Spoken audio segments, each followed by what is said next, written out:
Good evening everybody. Sashi good evening. Tirath Singh very very good evening. Bhupen discuss कर लेंगे इसको, है ना, इसको डिस्कस करेंगे, जो आप पूछ रहे हैं डिस्कस कर लेंगे इसको। These are the concepts of political science we shall discuss, right? Very good evening. So कल का लेक्चर आप लोगों के समझ में आया?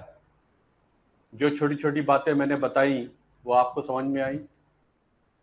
Could you get the basic idea of the competition? Basic idea समझ में आया आप लोगों के? गुड। चलिए, अब हम लोगों ने पॉलिटी में जो शुरू किया है टर्म्स एंड फ्रेजेस, हमने डिस्कस करने शुरू किए हैं टर्म्स एंड फ्रेजेस। ठीक है, दो टर्म्स हमने डिस्कस की, एक तो हमने स्टेट डिस्कस की, और स्टेट के जो मैनिफेस्टेशन है वो गवर्नमेंट के तौर पे आ जाते हैं। गवर्नमेंट का मैंने आपको बहुत क्रूड तरीके से बताया गवर्नमेंट का फंक्शन क्या होता है। दो बातें हमने डिस्कस की कल। स्टेट होती है, स्टेट के कुछ फीचर्स होते हैं, वो फीचर्स मिलने लगे तो हम स्टेट कह देते हैं, जिनमें सबसे इंपॉर्टेंट फंक्शन सोवरन उसका होना होता है। फिर गवर्नमेंट को डिस्कस किया, जो स्टेट को रिप्रेजेंट करती है वो गवर्नमेंट होती है। अभी हम लोग फंडामेंटल्स कर रहे हैं इंडियन पॉलिटी के कुछ बेसिक टर्म्स एंड फ्रेजेस, जो हमारे आगे आते चले जाएंगे, जिनको इस्तेमाल करेंगे उनको डिफाइन कर लेते हैं तो हमारी अंडरस्टैंडिंग बन जाएगी।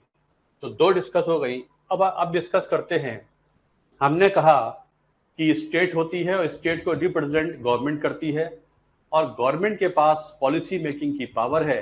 वो लोगों के वेलफेयर ओरिएंटेशन को ध्यान में रखते हुए पॉलिसी बनाती है, उन्हें एग्जीक्यूट करती है, ताकि गवर्नमेंट के पास इंस्टीट्यूशंस वगैरह होते हैं, पॉलिसी बन जाती है, एग्जीक्यूट हो जाती है। अल्टीमेट मकसद is to move from bad governance और misgovernance to good governance, और इस कंटिन्यूअम को पार करने के लिए बीच में ऑब्वियसली इम्प्लीमेंटेशन लेवल पर, पर्सनल लेवल पर, चाहे मैन हो, मटेरियल हो या मैसेज हो। मैन मतलब सरकार, इंस्टीट्यूशंस में काम करने वाले लोग, मटेरियल का मतलब संसाधन, रिसोर्सेज, और जो मैसेज है वो है उसको लोगों तक पहुंचाना, बात को पहुंचाना।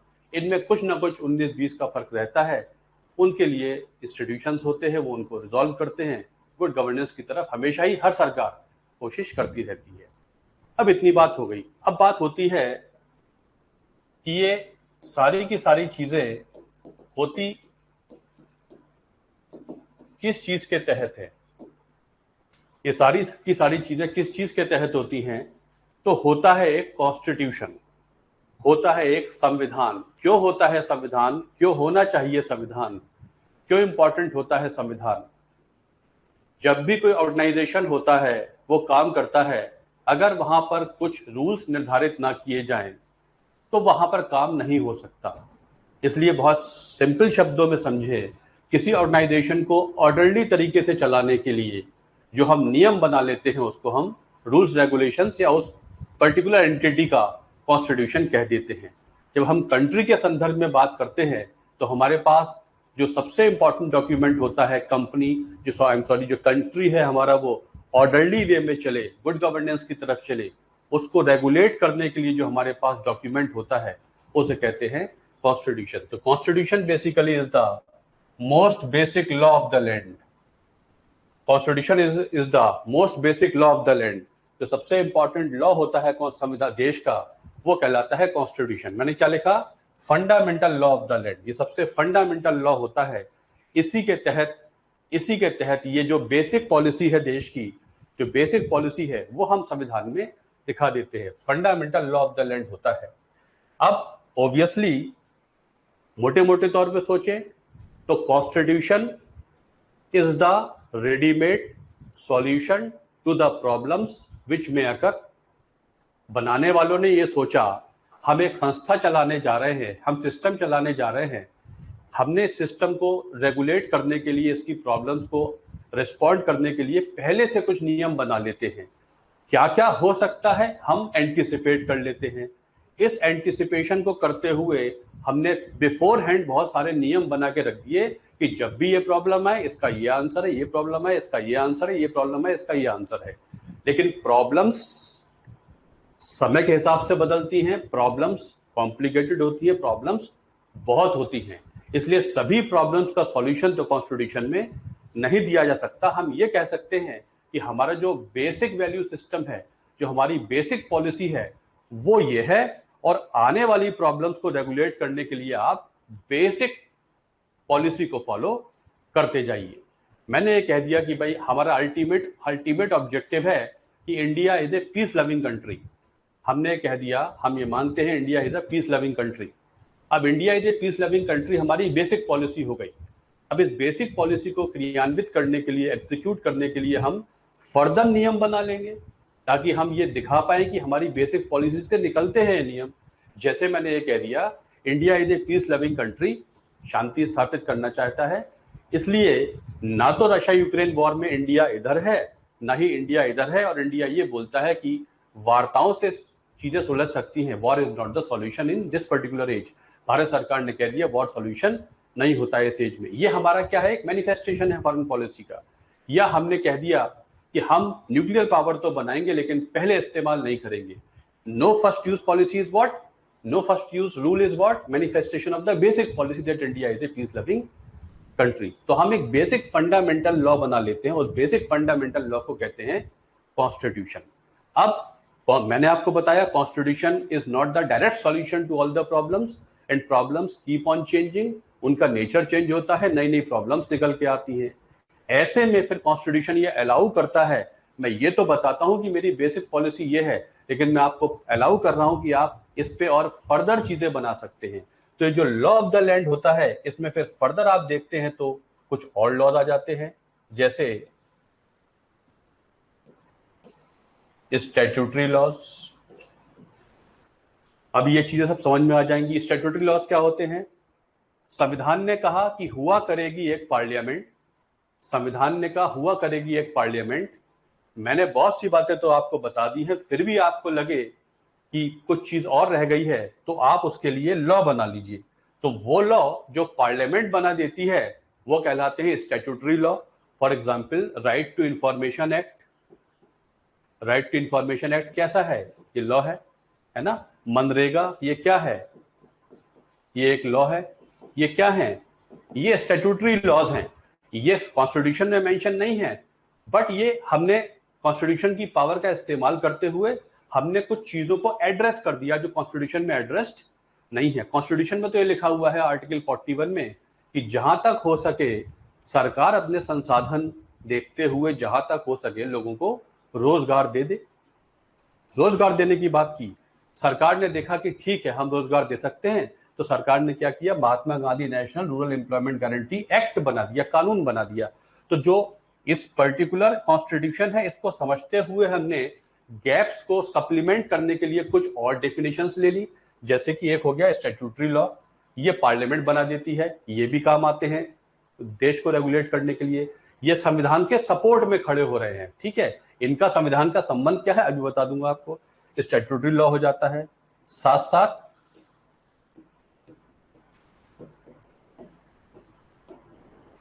ऑर्डिनेंसेस हो जाते हैं, अध्यादेश हो जाते हैं। ऑर्डिनेंसेस क्या होते हैं पार्लियामेंट में समझेंगे हम।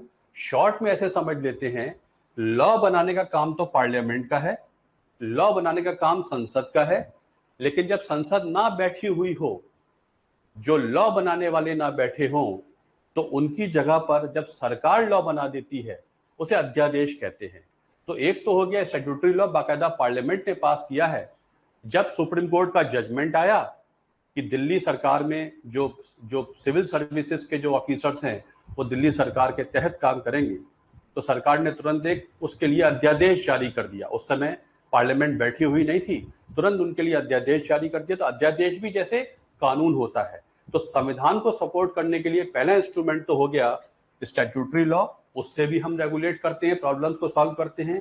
या अध्यादेश भी इसका एक अगला एंगल हो जाता है, ये भी कानून की तरह काम करता है।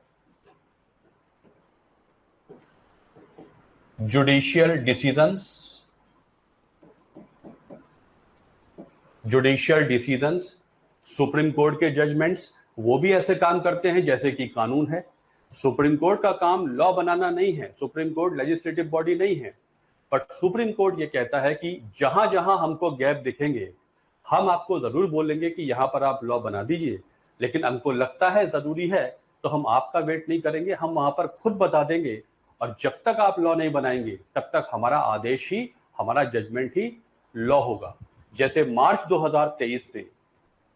2023 में एक जजमेंट में सुप्रीम कोर्ट ने कह दिया, चीफ इलेक्शन कमिश्नर बाकी के दोनों, इनको अपॉइंट करने के लिए एक कमेटी हुआ करेगी। उस कमेटी में प्राइम मिनिस्टर होंगे, सीजीआई होंगे, लोकसभा के स्पीकर होंगे, ये तीनों जिसका नाम लेंगे वही अपॉइंट किए जाएंगे by the president of India. पहले क्या होता था, इलेक्शन कमीशन को अपॉइंट करने के लिए राष्ट्रपति जिसको चाहे अपॉइंट कर दे, जिसका नाम सरकार ले ले, लेकिन सरकार तो हो सकता है अपने हिसाब से लोगों को अपॉइंट करना शुरू कर दे। अब क्योंकि ऐसा कहीं लिखा हुआ नहीं है कि अपॉइंट किसकी रिकमेंडेशन पे किया जाएगा, तो सुप्रीम कोर्ट ने कह दिया जब तक आप इस पे लॉ क्लियरली नहीं बना देते तब तक हमारा जजमेंट ऐसे होगा जैसे कि लॉ है। तो जुडिशियल डिसीजंस भी कई बार ऐसी जगह काम कर देते हैं जहां लॉ एब्सेंट होता है, लॉ शांत होता है, वहां जुडिशियल डिसीजंस गैप फिल कर देते हैं। 1997 में वो जो विशाखा गाइडलाइंस आई थी, वर्क प्लेस पे महिलाओं के साथ एक्सप्लॉयटेशन होता है, अत्याचार होता है, वो चीज अनएड्रेस्ड थी डायरेक्टली। तो सुप्रीम कोर्ट ने जजमेंट में कह दिया जब तक आप इस पे कानून नहीं बनाते तब तक विशाखा गाइडलाइंस ऐसे इस्तेमाल होंगी जैसे कि ये कानून है। बाद में 2012 में जाकर उस पर कानून बन गया, 2013 में जाकर महिलाओं का sexual harassment of women at work places वो कानून बन गया, उसके बाद वो कानून लागू होने लगा। तो एक तो संविधान के साथ साथ लॉ बन जाते हैं पार्लियामेंट में, पार्लियामेंट ने लॉ नहीं बनाया है तो सरकार लॉ बना देती है, अध्यादेश इसे कह देते हैं। अभी इनको बात शॉर्ट में समझ लीजिए, या फिर सुप्रीम कोर्ट के फैसले भी लॉ की तरह काम करने लगते हैं यदि कोई लॉ उस पर बनाया हुआ नहीं है, या रूल्स एंड रेगुलेशंस वगैरह होते हैं, नोटिफिकेशंस होते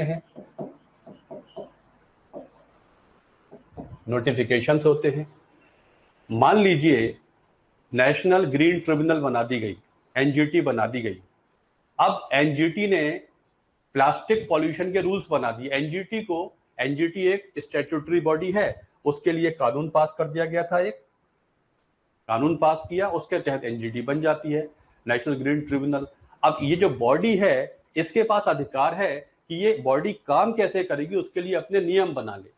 तो जब एक कानून बनाकर हम उस कानून के तहत जो बॉडी है उसको ये कह देते हैं कि अपने को चलाने के लिए आप छोटे छोटे नियम बना लीजिए, तो ये नियम भी होते हैं जिनको हम रूल्स रेगुलेशंस है, नोटिफिकेशंस कह देते हैं। ये एक पर्टिकुलर बॉडी है, वो नियम बना लेती है, इस नियम के तहत हम काम करेंगे। फॉर एग्जाम्पल इलेक्शन कमीशन के पास एक इलेक्शन सिंबल्स ऑर्डर है, इलेक्शन कमीशन के पास एक इलेक्शन सिंबल्स ऑर्डर है, वो क्या है, इलेक्शन कमीशन के लिए बनाया गया रूल्स एंड रेगुलेशन जैसी चीज हो गई। ऐसे ही सभी संस्थाओं के पास नियम बनाने की अनुमति होती है। अब पार्लियामेंट अगर नियम भी बनाने लगे तो फिर पार्लियामेंट का काम कभी खत्म नहीं हो सकता। तो पार्लियामेंट क्या करता है, मेजर पॉलिसी बना देता है और उस पॉलिसी में जो डिटेलिंग में जाने की परमिशन उस संस्था को दे देता है जो संस्था उस कानून के तहत बनाई जा रही होती है। तो रूल्स एंड रेगुलेशंस होते हैं, ये भी कानून को सप्लीमेंट करते हैं, ठीक है। और होते हैं कुछ कन्वेंशंस,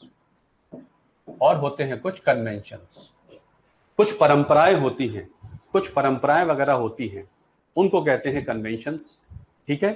तो जैसे कि बजट है, हमेशा फरवरी के आखिरी दिन शाम को 5 बजे पेश हुआ करता था, उसे 11 बजे कर दिया गया, और कई सालों से हो रहा था, उसे 11 बजे कर दिया गया तो फर्क नहीं पड़ा। लेकिन conventions are those unwritten laws which are followed like a law but which are not mentioned somewhere like a law। वो ऐसी परंपराएं हैं, उनका फोर्स ऐसा है जैसे कि लॉ है, लेकिन वो कहीं लॉ की तरह लिखी हुई नहीं है, इन्हें परंपराएं कह देते हैं, ठीक है। अब ये जो सारी चीजें हैं मिला के इन्हें लॉ ऑफ द लैंड कहते हैं। तो स्टैट्यूटरी लॉज, अध्यादेश, judicial decisions, rules regulations and conventions, इनको आप ऐसे कर लीजिए 1 2 3 4 5। ये जो पांचों हैं, इनका सोर्स क्या है, इनका सोर्स कॉन्स्टिट्यूशन है। all these subordinate laws, all these small laws, they all flow from the constitution। तो हमने बता दिया, संविधान निर्माताओं ने बता दिया कि ये देश का बेसिक कानून है, ये देश की बेसिक पॉलिसी है। इस बेसिक पॉलिसी को समझते जाइए, जैसे जैसे प्रॉब्लम आते जाए उनके लिए आप नियम बनाते जाइए, जितने नियम बनाते जाइए। तो संविधान को सप्लीमेंट करने के लिए हम further rule making, further law making करते रहते हैं, उनको डिफरेंट नामों से जानते हैं, स्टैट्यूटरी लॉज भी कहते हैं, अध्यादेश भी कहते हैं, सुप्रीम कोर्ट के जजमेंट भी है, रूल्स रेगुलेशंस भी हैं और कन्वेंशंस भी है। ये सब के सब इस्तेमाल होते हैं जब हम कानून की बात करते हैं। तो कॉन्स्टिट्यूशन उनका फादर है। मतलब शॉर्ट में समझें, the DNA of statutory laws, DNA of ordinance, DNA of judicial decision, DNA of convention, DNA of rules and regulation should match with the DNA of the constitution. मतलब ये constitution के बच्चे हैं। मतलब इन सबका डीएनए संविधान के डीएनए से मैच होना जरूरी है। अगर ये कुछ संविधान के अगेंस्ट जाते हैं, इसका मतलब है संविधान, सुप्रीम कोर्ट कह देगा ये संविधान के अगेंस्ट है, इसलिए इन्हें माना नहीं जाएगा। इसलिए nothing can be done which is against the constitution. तो जब हम लॉ ऑफ द लैंड की बात करते हैं तो हम मान लेते हैं कि कॉन्स्टिट्यूशन हुआ करता है, वो देश की बेसिक पॉलिसी है। बेसिक पॉलिसी को समझते हुए हम एन नंबर ऑफ लॉज बना लेते हैं जो संविधान को सप्लीमेंट करते हैं देश को सुचारू रूप से चलाने के लिए। तो इसलिए हुआ करता है एक कॉन्स्टिट्यूशन, ताकि उसको फॉलो करते हुए देश में गुड गवर्नेंस हो जाए, सभी लोग नियमों के तहत काम करें। Hence there is a constitution. इतनी बात समझ में आ गई बच्चों? इतनी बात समझ में आ गई? अभिनव, तीरथ सिंह, भूपेंद्र, साक्षी, गॉट दिस आइडिया? बहुत सिंपल सेंटेंस याद कर लीजिए। Every law, every other rules, regulations, law apart from the constitution has to abide by the constitution. If not, that particular rules, regulations, law shall stand, you can say, quashed by the Supreme Court. अगर supreme court, अगर वो संविधान के अनुसार नहीं है तो वो संविधान, उस सुप्रीम कोर्ट उसे लागू नहीं होने देगा, चलने नहीं देगा। ठीक, चलिए। तो हुआ करता है कॉन्स्टिट्यूशन। तो संविधान हमारा बेसिक लॉ है। वैसे देखें तो कॉन्स्टिट्यूशन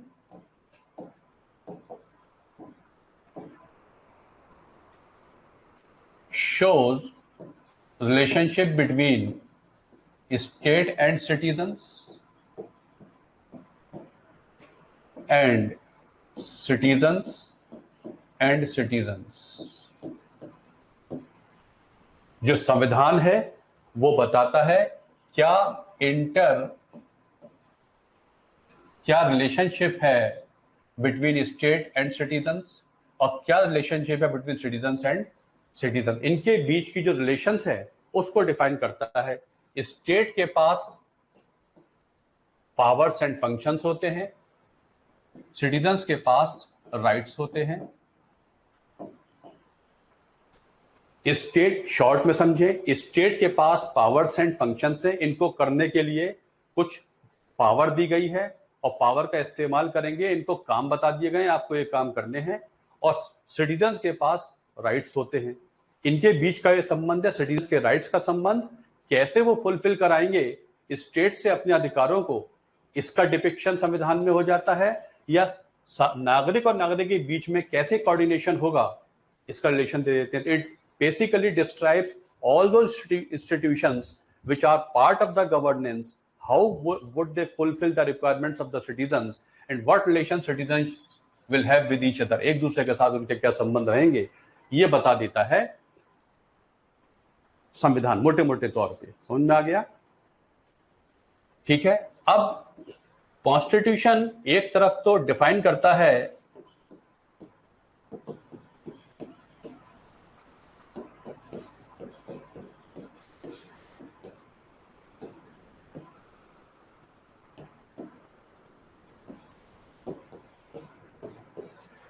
संविधान, एक तरह डिफाइन करता है powers and functions of the organs of the government. बहुत ध्यान से समझिएगा।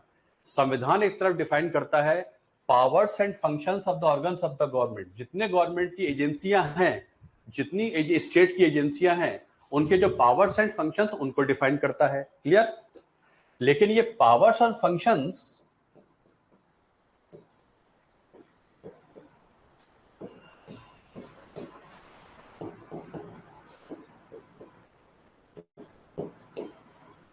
Can these B absolute?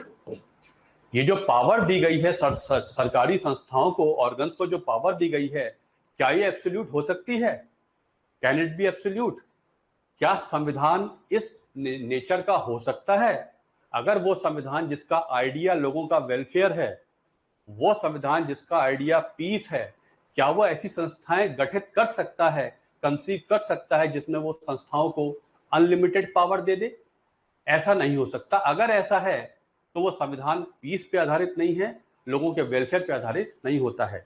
इसलिए एक तरफ तो संविधान लोगों संस्थाओं को पावर्स एंड फंक्शंस देता है, उनको एंडो करता है कि आप इनका इस्तेमाल कीजिए ताकि लोगों का वेलफेयर हो जाए। साथ साथ इस संविधान उनके ऊपर लिमिटेशंस ऑन दीज ऑर्गन्स, साथ साथ अच्छे संविधान का काम यह भी होता है, एक तरफ तो वो बॉडीज को यह भी बताता है कि आपको ये करना है, ये करना है, ये करना है, ये करना है, ये भी बताता है, लेकिन साथ साथ यही बताता है ये आपकी हदें हैं, इससे ऊपर आप नहीं जा सकते। इसलिए संविधान का एक काम लिमिटेशंस ऑन द ऑर्गन्स भी होता है। अगर संविधान ऐसा लिखा गया है जिसमें कोई भी ऑर्गन सुप्रीम पावर अपने हाथ में ले ले, इसका मतलब वो संविधान उस उद्देश्य की पूर्ति नहीं कर पाएगा जिस उद्देश्य के साथ वो बनाया गया है। तो संविधान के मोटे मोटे तौर पे दो काम आप समझ लीजिए। एक तरफ तो वो गवर्नेंस के लिए इंस्टीट्यूशंस बनाता है, साथ साथ वो ऐसी योजनाएं भी बनाता है, ऐसे सिस्टम भी बनाता है ताकि कोई उसमें एब्सोल्यूट पावर ना ले ले, ताकि वो लिमिट में काम करें।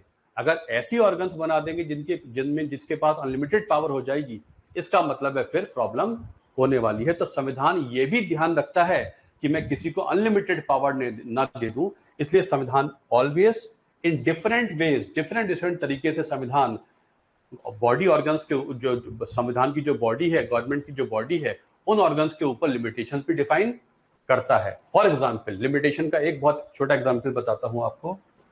जैसे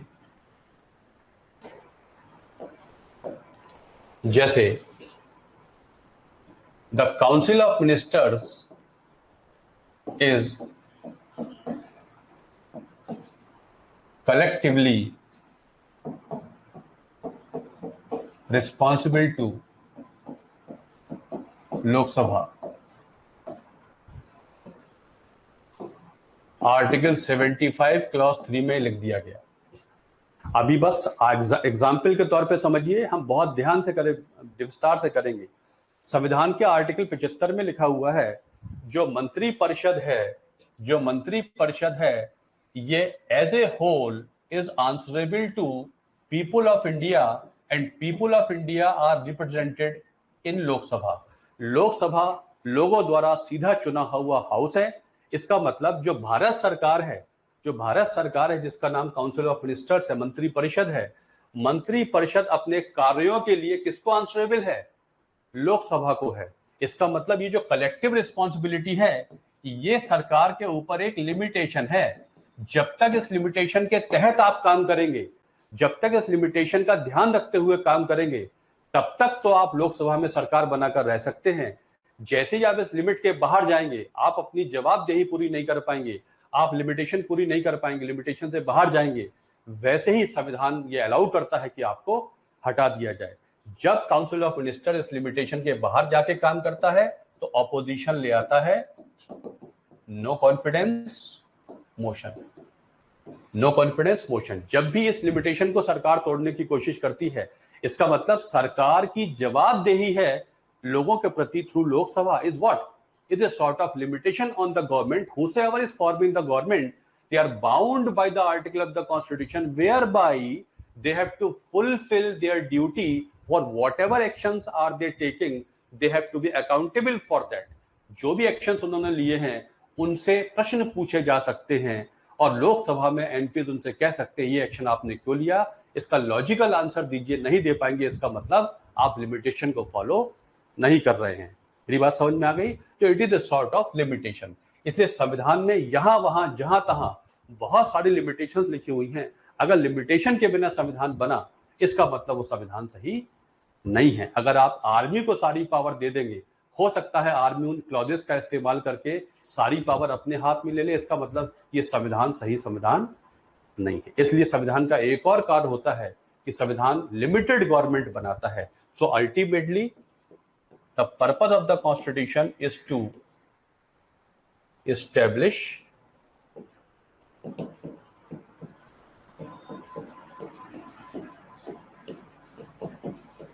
limited government, government can not be unlimited, government has to be limited, government कभी भी अनलिमिटेड नहीं हो सकती।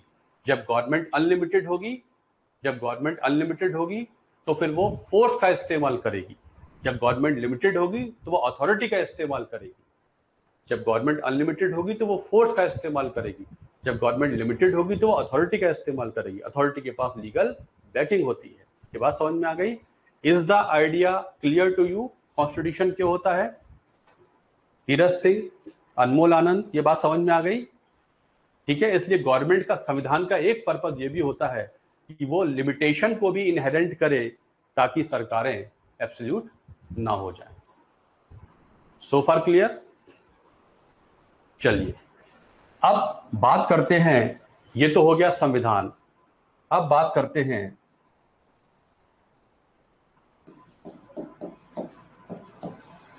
Types of constitution. अभी मैं आपको छोटी छोटी बातें समझा रहा हूं।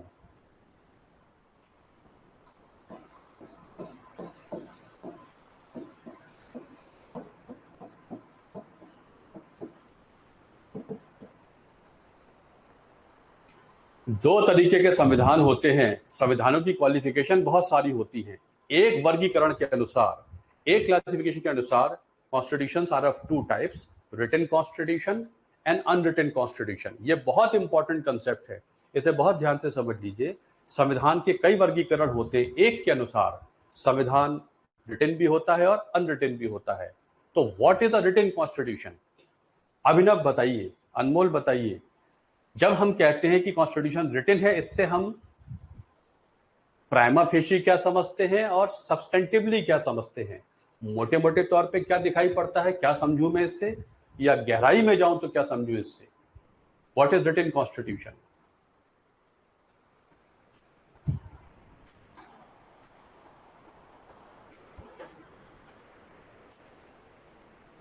What is a written constitution? Anybody? Anybody कोई बता सके?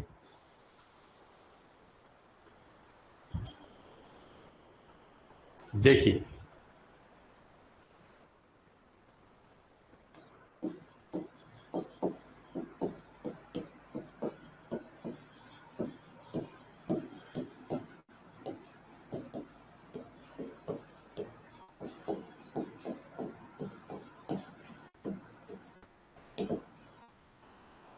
पहली कैरेक्टरिस्टिक,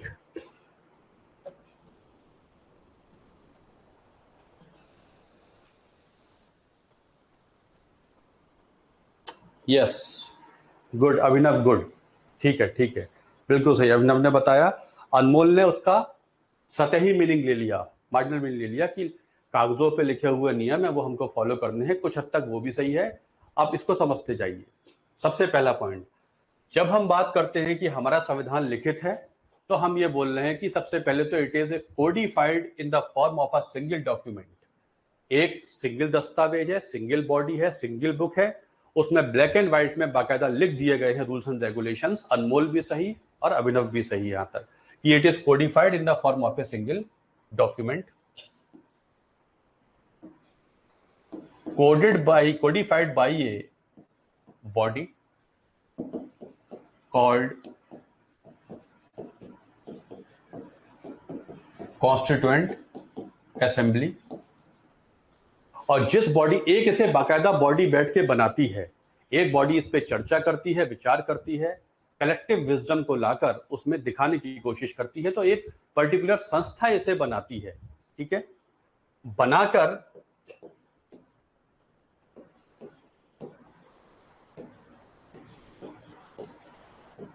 बनाकर किसी पर्टिकुलर डेट से लागू करती है। पहले संस्था संविधान को बनाएगी, बनाकर उसको एक पर्टिकुलर डेट से लागू करेगी।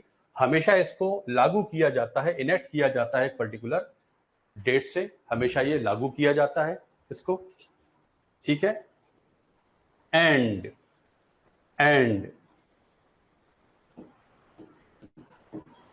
Defines the contours under which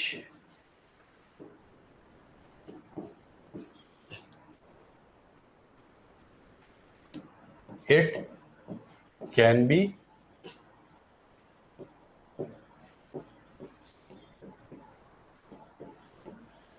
amended. अब बहुत ध्यान से सुनिए,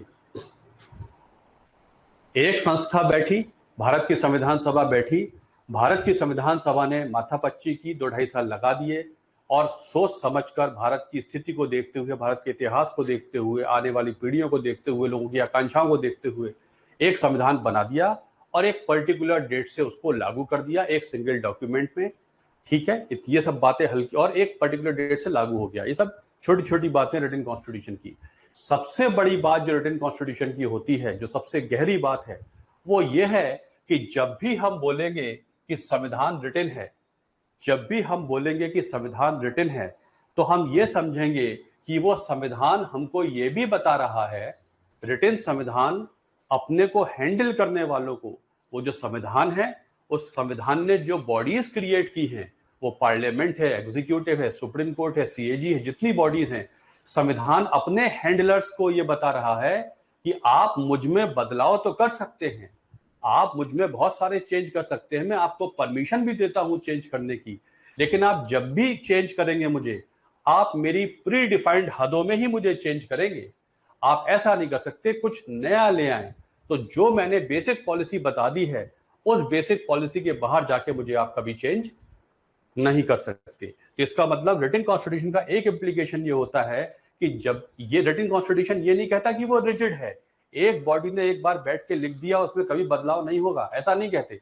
अगर ऐसा होगा तो इसका मतलब संविधान तो बिल्कुल रिजिड हो जाएगा। रिजिड का मतलब है कि ये प्रॉब्लम सॉल्व तो कर रहा है, 1950, 60, 70 की कर रहा है, 2020 की नहीं कर रहा है। ऐसा कभी हो नहीं सकता। संविधान हमेशा रेडीमेड सॉल्यूशन होता है प्रॉब्लम्स का। प्रॉब्लम्स का नेचर समय के हिसाब से चेंज होता चला जाता है। इसका मतलब अगर संविधान एड्रेस ना करे बदलते हुए वक्त को, इसका मतलब संविधान कारगर नहीं होगा।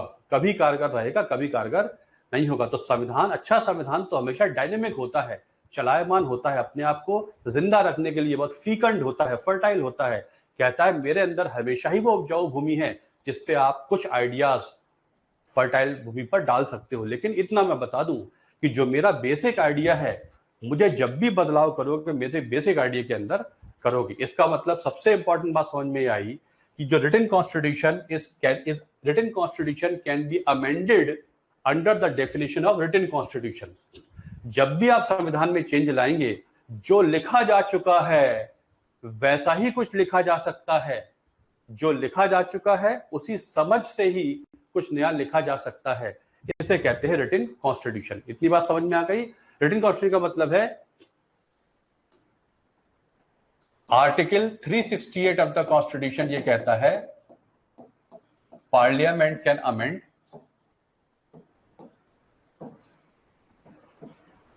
But under limitations of a written constitution। ठीक है, रिटन कॉन्स्टिट्यूशन उसमें जो मैंने बता दिया है उसी के तहत आप मुझे चेंज कर दीजिए। इससे यह निकल के आता है कि जो लिखा है वही चेंज हो सकता है। इसका मतलब पार्लियामेंट कैन डू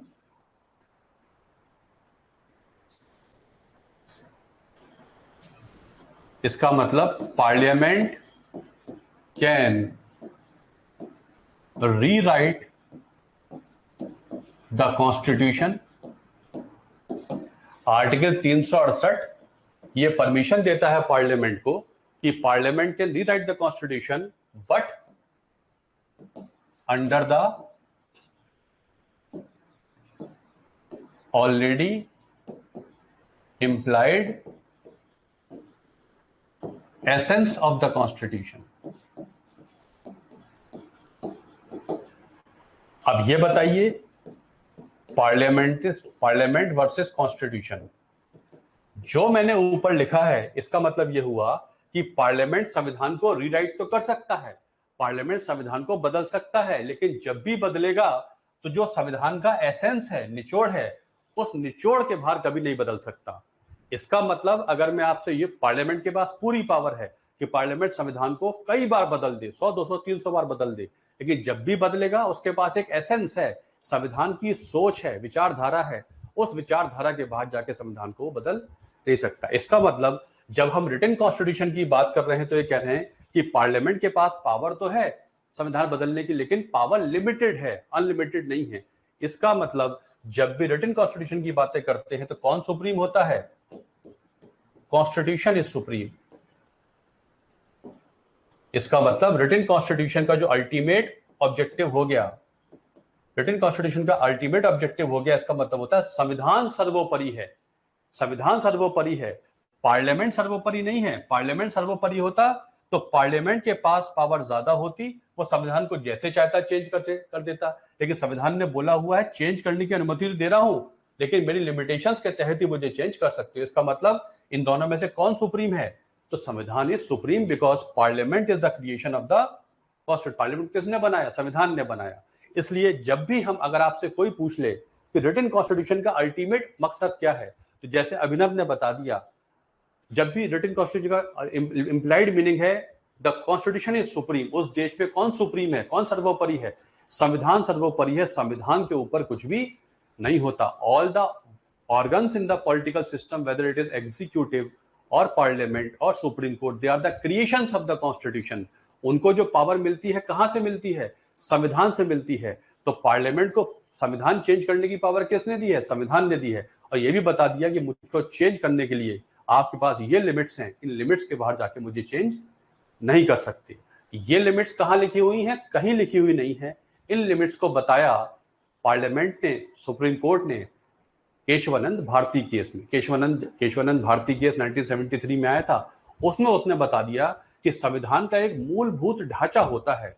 संविधान का मूलभूत ढांचा है कि संविधान इससे नीचे तो नहीं जा सकता। इस मूलभूत ढांचे को आप कभी टच मत करिए, इसके ऊपर आप फ्लैशिंग रिफ्लैशिंग करते रहिए। स्केलेटन को आप डिस्ट्रॉय नहीं कर सकते। अब ये मूलभूत ढांचा क्या है, ये सब हम बाद में बात करेंगे। अभी तो मैंने ये समझाया कि जब हम रिटन कॉन्स्टिट्यूशन की बात करते हैं तो दो तीन बातें तुरंत मेरे दिमाग में आ जानी चाहिए। रिटन कॉन्स्टिट्यूशन का मतलब है it is codified in the form of a single document. It was enacted from a particular date.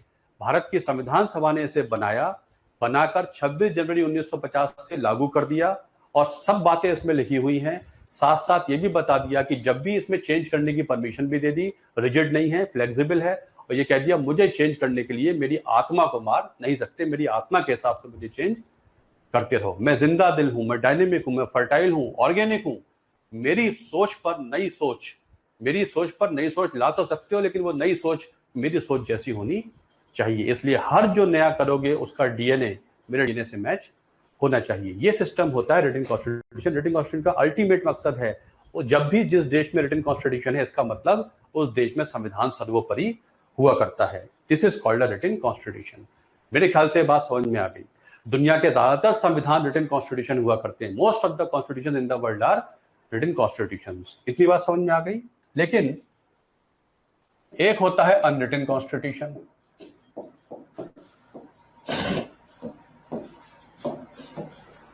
एक होता है अनरिटन कॉन्स्टिट्यूशन। ये क्या होता है? It is the collection of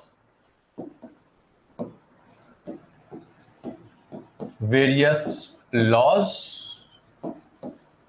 rules, regulations, conventions.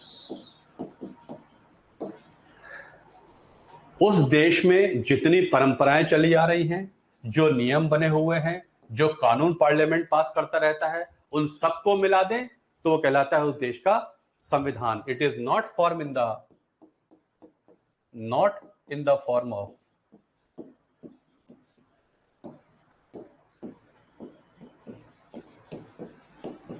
Single document. It evolves over a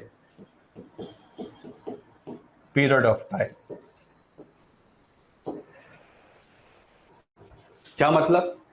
ये evolve होता है। वहां की पार्लियामेंट जो जो कर सकती है, उस देश की पार्लियामेंट जो जो कानून बनाती रहेगी, वो उसका संविधान ऑटोमेटिकली बनता रहता है। ऐसा नहीं होता कि एक संविधान सभा बैठी, उसने एक संविधान बनाया और संविधान को बना के एक तारीख से लागू कर दिया।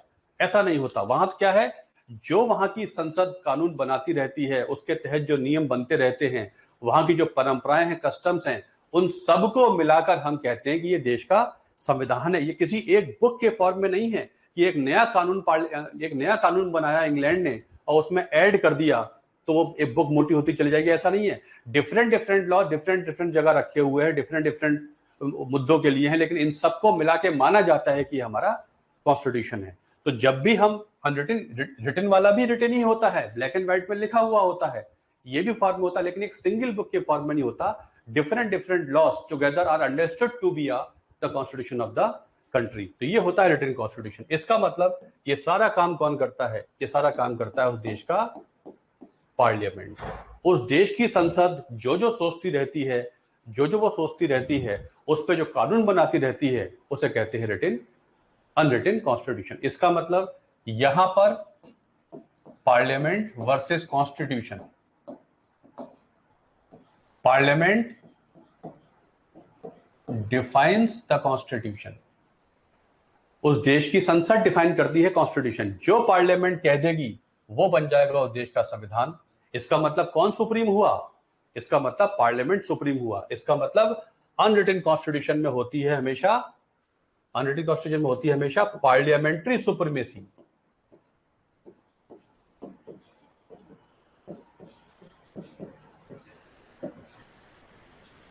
Parliamentary supremacy. इंग्लैंड में, न्यूजीलैंड वगैरह में कौन सा लॉ है, कौन सा संविधान है? अनरिटन कॉन्स्टिट्यूशन है। क्या मतलब?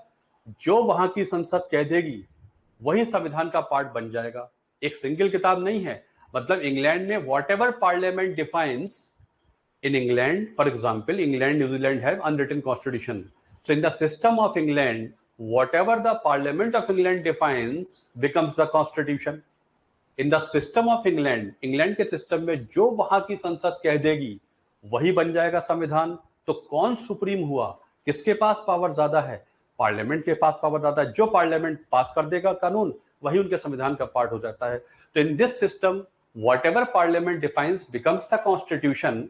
But in our system, parliament can define whatever has already been defined. हमारे सिस्टम में पार्लियामेंट, इंग्लैंड वाले सिस्टम में पार्लियामेंट जो डिफाइन कर देगा वो संविधान है। हमारे वाले में पार्लियामेंट जो भी डिफाइन करेगा वो ऑलरेडी डिफाइंड के अंदर होना चाहिए। ऑलरेडी डिफाइंड क्या है? कॉन्स्टिट्यूशन। तो यहां पर संविधान सुप्रीम हो जाएगा क्योंकि पार्लियामेंट के पास रीडिफाइन करने की पावर तो है लेकिन लिमिटेशंस के अंदर है। इसलिए अनरिटन कॉन्स्टिट्यूशन का मतलब होता है पार्लियामेंट्री सुप्रीमेसी और रिटन का मतलब होता है कॉन्स्टिट्यूशनल सुप्रीमेसी। संविधान सर्वोपरि है। इंग्लैंड में कॉन्स्टिट्यूशन पार्लियामेंट का हैंडीवर्क है। इंग्लैंड में कॉन्स्टिट्यूशन वहां की पार्लियामेंट ने बनाया है, पार्लियामेंट का बच्चा है। लेकिन हमारे यहाँ पार्लियामेंट संविधान का बच्चा है, संविधान ने पार्लियामेंट को क्रिएट किया है, इसलिए संविधान सुप्रीम है, इंग्लैंड में पार्लियामेंट सुप्रीम है।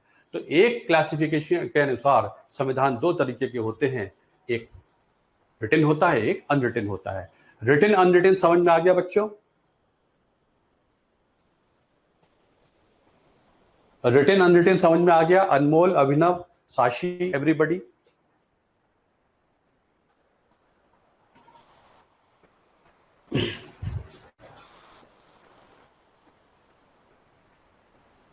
चलिए सही है, ठीक।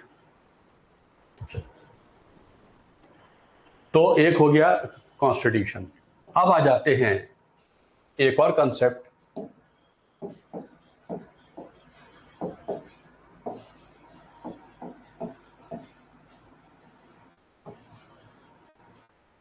Separation of powers. एक और कंसेप्ट पे आ जाते हैं, सेपरेशन ऑफ पावर्स। ठीक है।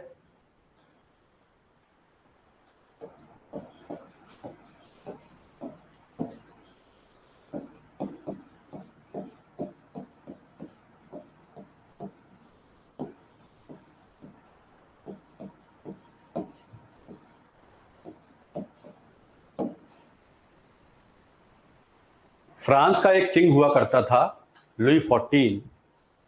वो कहता था आई एम द स्टेट, मैं हूं स्टेट, सब कुछ मैं ही हूं। ऑल पावर्स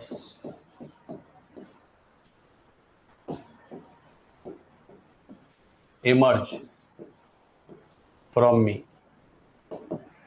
मैं ही पार्लियामेंट हूं, मैं ही जुडिशरी हूं, मैं ही एग्जीक्यूटिव हूं, मैं ही सरकार हूं, मैं ही नियम बनाऊंगा, मैं ही एडजुडिकेशन करूंगा। वो कहता था आई एम द स्टेट। सारी सत्ता एक व्यक्ति विशेष में निहित है। वो अपने आप को स्टेट कहता है, स्टेट सब कुछ मेरे पास है। इसका मतलब हो गया कि इस सिस्टम को समझें तो इट लीड्स टू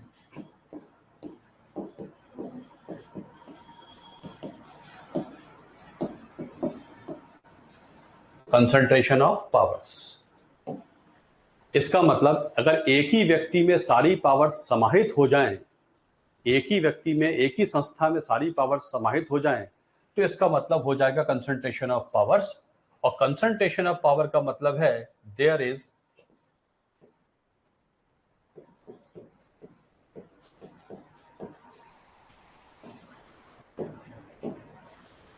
जब भी एक व्यक्ति विशेष में सारी पावर्स आ जाएं, एक संस्था में सारी पावर आ जाएं, इसका मतलब उसका दुरुपयोग हो सकता है। वो आर्बिट्रेरी तरीके से इस्तेमाल हो सकती है, जैसे चाहे इस्तेमाल कर लें, मनमानी कर सकते हैं। जब भी मनमानी होती है इट एंडेंजर्स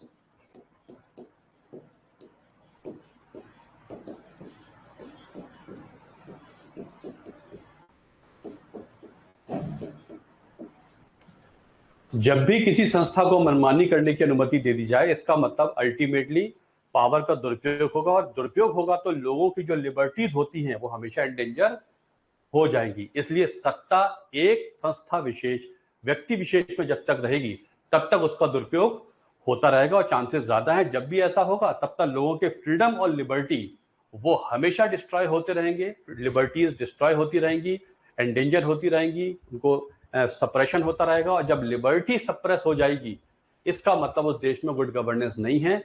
अगर लिबर्टी नहीं है तो इक्वलिटी नहीं है, फ्रेटर्निटी नहीं है, वेलफेयर ऑफ द पीपल हो ही नहीं सकता। ये जो सिस्टम वहां चल रहा था, जहां एक राजा ये कहने लगा कि मैं ही सब कुछ हूं, पहले तो हो जाता था एंशियंट इंडिया में, मेडिवल इंडिया में होता था, राजा के शासनादेश कॉन्स्टिट्यूशन हो गया, राजा ही जज है, वही फैसले करेगा, राजा जो कह देगा वो फाइनल हो जाएगा। पहले हो सकता था, लेकिन जब नई सोसाइटी, मॉडर्न सोसाइटी इवॉल्व होनी शुरू हो गई, जहां ह्यूमन राइट्स की बात, नेचुरल राइट्स की बात आने लगी, वहां पर कंसंट्रेशन ऑफ पावर बहुत डेंजरस हो जाता है। वो डेंजरस स्थिति अल्टीमेटली उन लोगों के लिए परेशानी की होती है जो सिस्टम में के तहत रह रहे होते हैं, जी रहे होते हैं। इसका ध्यान रखा एक फ्रेंच थिंकर ने, जिसका नाम था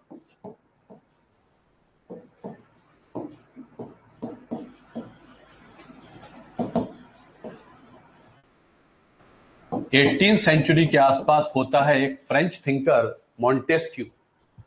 जब ये लुई 14 का समय था, उसी के आसपास हुआ करता था एक फ्रेंच पॉलिटिकल थिंकर मॉन्टेस्क्यू। उसने एक किताब लिखी स्पिरिट ऑफ लॉज।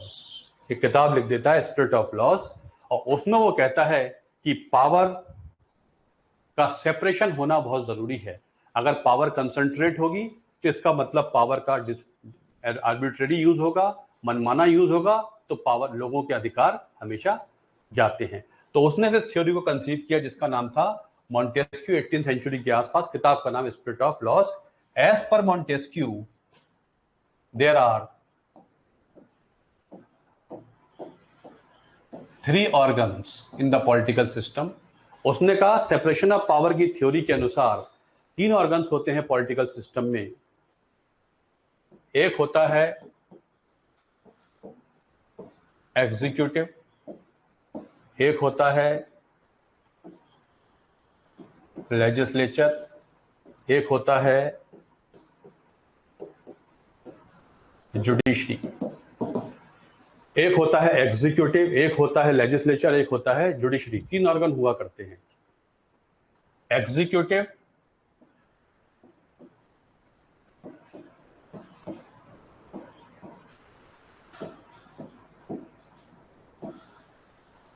एग्जीक्यूटिव कार्यपालिका, एग्जीक्यूटिव कार्यपालिका है। क्या करती है? कानून को एडमिनिस्टर करती है। ये कानून को एडमिनिस्टर करती है, अप्लाई करती है। It applies the laws. क्या अप्लाई करती है? लॉ अप्लाई करती है। क्यों? ताकि हो जाए गुड गवर्नेंस, ताकि हो जाए गुड गवर्नेंस।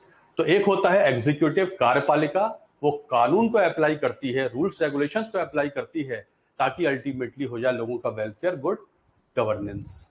ये जो लॉ है जिसके तहत जिनके क्रियान्वयन से एग्जीक्यूटिव, जिनके क्रियान्वयन से सरकार चलाती है, गुड गवर्नेंस को अचीव करती है, वो लॉ बनाता है लेजिस्लेचर, फ्रेम्स द लॉ। इस लॉ को फ्रेम करता है लेजिस्लेचर। लेजिस्लेट का मतलब होता है कानून बनाना। ये जो लॉ है जो एग्जीक्यूटिव इस्तेमाल कर रहा है, इस लॉ को फ्रेम करता है कौन? लेजिस्लेचर। ये लॉ बनाता है, इसको फ्रेम करता है। ठीक है, जैसे ये कह दिया, कानून में ये बदलाव कर दिया कि जो minerals and mines development act है उसमें अब सेंटर माइंस को एलोकेट किया करेगी, सेंटर माइंस को एलोकेट किया करेगी। अब पार्लियामेंट ने कानून चेंज कर दिया कि माइंस और मिनरल डेवलपमेंट एक्ट है वो राज्य का मुद्दा है, लेकिन सेंटर उसमें माइंस को एलोकेट करने की पावर अपने पास लेती है। उससे निकलने वाला रेवेन्यू राज्यों के पास जाएगा। अब सरकार ने, इसने क्या किया, इसने एक कानून बना दिया। अब इस कानून के तहत जो सरकार है, भारत सरकार है, वो माइंस का आवंटन कर सकती है, वो माइंस को एलोकेट कर सकती है। तो कानून बनाने वाली संस्था ये है, उस पर काम करने वाली संस्था एग्जीक्यूटिव हुआ करती है। It frames the law. Clear? Law क्यों बनाएगी? ताकि हो जाए गुड गवर्नेंस, ताकि हो जाए गुड गवर्नेंस। राज्य सरकारें बहुत दिन तक देखा गया माइंस एलोकेट नहीं करती हैं। माइंस बहुत इंपॉर्टेंट हैं, जो मिनरल्स हैं वो आने वाले समय में टेक्नोलॉजी के लिए बहुत इंपॉर्टेंट है, इसलिए ये बहुत इंपॉर्टेंट है, देश की रिक्वायरमेंट है। इसका कुछ हिस्सा अपने हाथ में ले लेते हैं ताकि उसका फायदा लोगों तक पहुंचना है। अब होती है जुडिशरी। हो सकता है कुछ प्रॉब्लम हो जाए, कुछ इशू निकल आए, इशू मेरे आपके बीच में आ जाए, मेरे सरकार के बीच में आ जाए, राज्य सरकार केंद्र सरकार के बीच में आ जाए। हो सकता है minerals and mines development act वाला जो चेंज हुआ है उसे हो सकता है राज्य चैलेंज कर दे सुप्रीम कोर्ट में कि आप हमारी पावर कैसे ले सकते हैं। मतलब किसी के बीच में भी प्रॉब्लम हो सकती है, उसके लिए संस्था होती है, वो कहलाती है जुडिशरी। इट एडजुडिकेट्स और settles disputes with the help of law. It settles, adjudicates, settles dispute with the help of law. ये फैसले करती है ताकि न्याय संगत बात हो जाए। एडजुडिकेशन करती है, बीच बचाव करती है, जस्टिस प्रिवेल कराती है, इसे कहते हैं न्यायपालिका। तो उसने कहा कि ये जो गवर्नेंस के तीन मुख्य फंक्शन होते हैं, एक सरकार, एक लॉ बनाने वाले और एक लॉ का इस्तेमाल करके जजमेंट करने वाले, ये एक व्यक्ति के पास रहेंगे तो मुश्किल हो जाएगा, क्योंकि पार्लियामेंट फिर लॉ ऐसा बनाएगा जिससे उसका फायदा हो जाए, एग्जीक्यूटिव ऐसे इस्तेमाल करेगा उससे फायदा हो जाए, और एग्जीक्यूटिव ही अगर जुडिशरी है तो उसे कोई चैलेंज कर नहीं सकता। फॉर एग्जाम्पल हिस्ट्री में आप पढ़ेंगे, मैं आपको एग्जाम्पल देके बताता हूं। कॉर्नवालिस हुआ करता था, उससे पहले था वॉरेन हेस्टिंग्स। वॉरेन हेस्टिंग्स ने एक पद बनाया, कलेक्टर का पद। कलेक्टर का पद पहला सिविल सर्विसेज का पद था भारत में। उसने क्या किया, कलेक्टर के पास दो अधिकार दे दिए। एक तो आप एडमिनिस्ट्रेटिव हेड के तौर पर शहर से सारा रेवेन्यू कलेक्शन करेंगे, आप कलेक्टर हैं, और रेवेन्यू कलेक्शन के जो मुकदमे आएंगे वो भी आप ही सॉल्व करेंगे। इसका मतलब it was concentration of power in one institution. Collector he administrative function करेगा तो वो रेवेन्यू जनरेट करेगा, रेवेन्यू कलेक्ट करेगा। रेवेन्यू कलेक्ट करने में कुछ गलती हो जाए तो देने वाला हो सकता है मुकदमा करे, उस मुकदमे की सुनवाई भी कौन करेगा? मुकदमे की सुनवाई भी करेगा कलेक्टर। तो वो खुद ही गलत करने वाला है, अपनी गलती को सुधारने वाला भी खुद है। इसका मतलब कॉन्फ्लिक्ट ऑफ इंटरेस्ट है। उसको कॉर्नवालिस ने चेंज किया और सेपरेशन ऑफ पावर के तहत उसने कहा जो कलेक्टर है उसके पास सिर्फ रेवेन्यू का अधिकार है, डिस्ट्रिक्ट जज का पद बनाता हूं, जुडिशियल कार्य साले डिस्ट्रिक्ट जज के पास हुआ करेंगे। उस समय की बात है ये, ठीक है। तो ये कहलाता है separation of power, executive, legislature and judiciary. ये जो फंक्शनल डिस्ट्रीब्यूशन ऑफ पावर है, अभी ना बता दूंगा आपको, आप बेटा सब समझ में आ जाएगा, बस अभी चलते जाइए। अभी जितनी बातें बोली जा रही हैं इनके कुछ कुछ कंट्राडिक्शन आपको मिलने लगेंगे, बस सुनते जाइए ध्यान से। ये जो फंक्शनल डिस्ट्रीब्यूशन ऑफ पावर है, it is called separation of power. आपका फंक्शन ये है, आपका फंक्शन ये है, आपका फंक्शन ये है। आप अपने अपने डोमेन में काम करिए, अपने अपने फंक्शन में काम करिए, ताकि तीनों ठीक से काम कर सके, अल्टीमेटली हो जाए गुड गवर्नेंस। पावर कंसंट्रेशन नहीं है, this is called this thing. इन तीनों को थ्री पिलर्स ऑफ डेमोक्रेसी भी कहते हैं। They are also called three pillars of democracy. All these three, executive, legislature, are also called three pillars of democracy.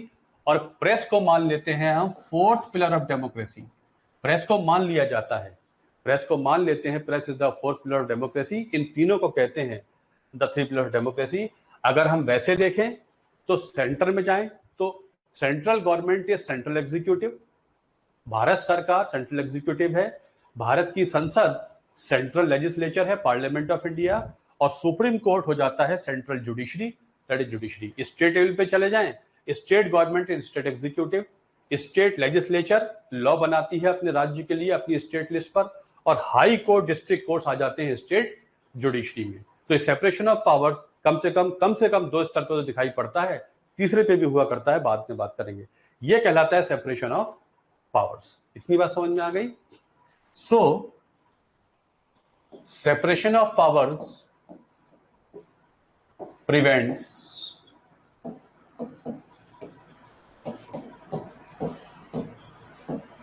concentration of powers, which leads to a lot of discretion. Lot of discretion leads to loss of liberty. तो basically इसका मतलब होता है कि ये concentration of power को prevent करने की कोशिश करता है ताकि डिस्क्रिशन ज्यादा ना हो किसी के पास, ताकि लॉस ऑफ लिबर्टी ना हो जाए. वैसे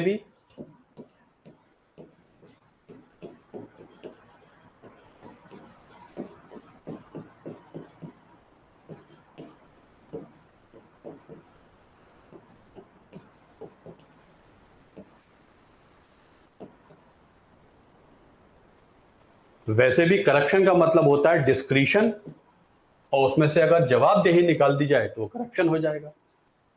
किसी को बहुत सारे अधिकार दे दिए जाएं, आप अपने विजडम से, डिस्क्रिशन का मतलब होता है I am taking decision using my own wisdom, I am not guided by anybody. किसी की सलाह मुझे नहीं चाहिए, मेरे पास अधिकार है, उनका उपयोग करके फैसला ले लूंगा. लेकिन आप जब अधिकार का इस्तेमाल करने जा रहे हैं तो आपको यदि ये ज्ञात रहे कि मुझे इसकी जवाबदेही भी करनी है तो शायद आपसे गलत नहीं होगा.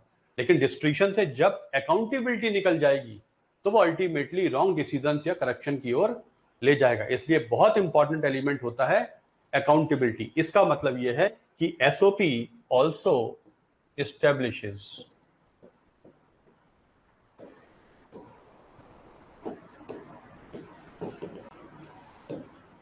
अकाउंटेबिलिटी.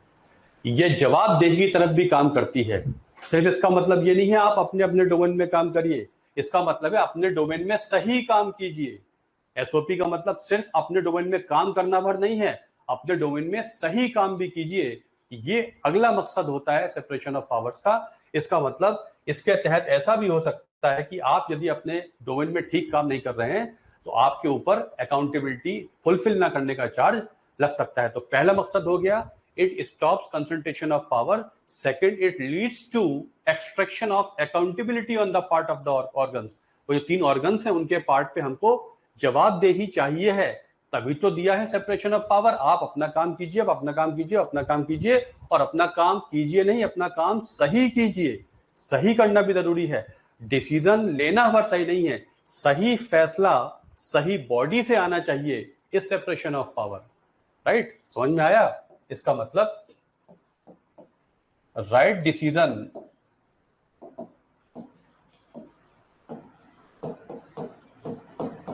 should come from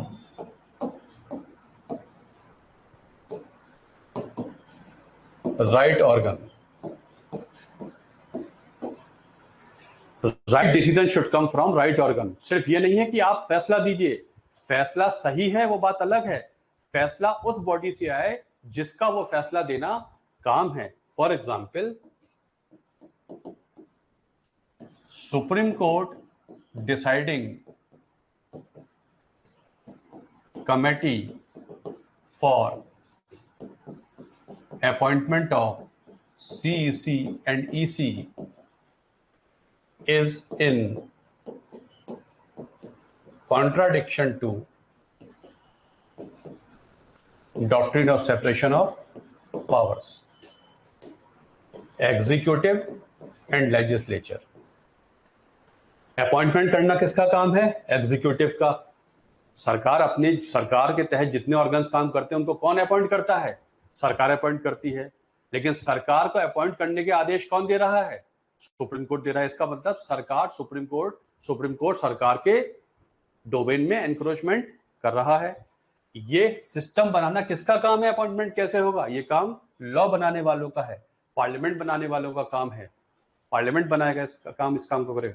इसका मतलब जब हम बात करते हैं कि right decision should come from the right decision, इसका मतलब अगर पार्लियामेंट ने कानून इतना पुख्ता बना दिया होता, पार्लियामेंट ने गैप ना छोड़े होते, तो सुप्रीम कोर्ट पार्लियामेंट के डोमेन में क्यों कूदता? सुप्रीम कोर्ट एग्जीक्यूटिव के डोमेन में क्यों कूदता?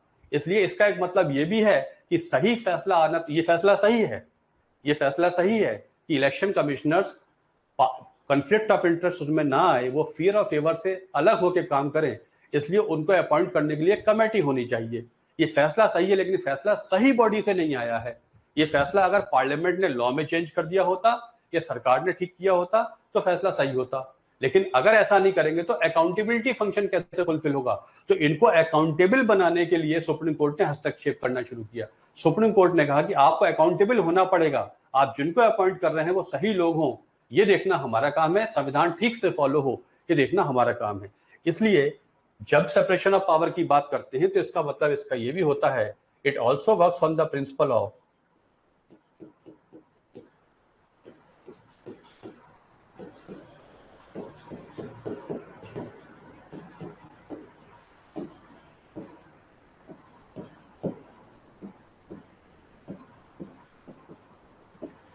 It also works on the principle of checks and balances. एक दूसरे पे नजर रखे हुए हैं, checks and balances. Supreme court कहता है सरकार ठीक से काम करो, पार्लियामेंट ठीक से काम करो। पार्लियामेंट कहता है सरकार ठीक से काम करो वरना मैं ले आऊंगी no confidence motion. Supreme court से जजेस से कहते हैं आप ठीक से काम कीजिए वरना आपके खिलाफ आ जाएगा क्या? Impeachment motion. तो तीनों एक दूसरे पर एक आई रखे रहते हैं, चेक्स एंड बैलेंसेस की रहते हैं, ताकि ये बैलेंस में चले और गुड गवर्नेंस हो जाए। एनक्रोचमेंट अलाउड तो है, सिस्टम ऐसा, क्योंकि गवर्नेंस का फंक्शन इतना कॉम्प्लिकेटेड होता है कि वाटर टाइट कंपार्टमेंट्स हम नहीं बना सकते। कहीं ना कहीं फंक्शंस का ओवरलैप तो होगा, लेकिन जो ओवरलैप है वो पेरिफेरल हो सकता है। वो कोर फंक्शंस में नहीं होगा। जो कोर फंक्शन है इसमें नहीं होगा, पेरिफेरल हो सकता है। अगर ये ओवरलैप हो रहा है इसका मतलब कहीं कॉम्प्लिकेटेड गवर्नेंस को ठीक करने के लिए ऐसा हो रहा है। अभिनव ने जो बात की थी कि एग्जीक्यूटिव पार्लियामेंट का पार्ट है, वो कुछ यहीं से निकल आता है। उसको समझने के लिए हम जब पार्लियामेंट्री फॉर्म ऑफ गवर्नमेंट समझेंगे तो अच्छी तरह समझ में आ जाएगा। ये बात आपके समझ में आ गई? इसका मतलब theory of separation of power के 3 पॉइंट क्या हो गए?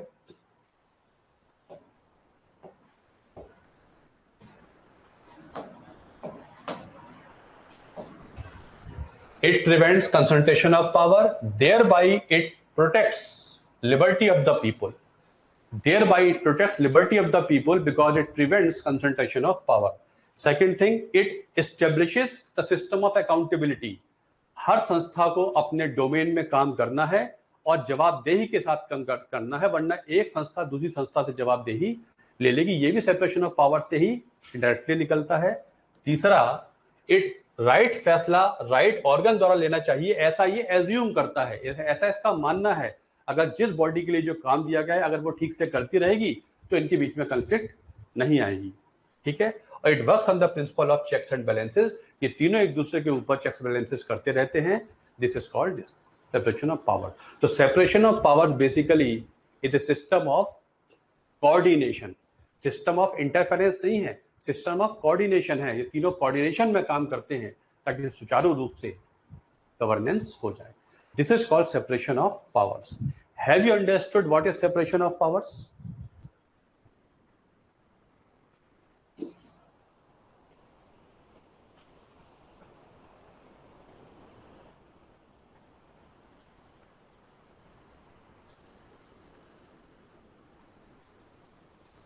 मेरी बात समझ गए? ऋषभ, जब हम पार्ट 5 पढ़ेंगे ऋषभ, जब हम पार्ट 5 पढ़ेंगे तब हम इस पर डिस्कस करेंगे, है ना, जो आप पूछ रहे हैं। इतनी बात बच्चों समझ में आ गई? इतनी बात समझ में आ गई?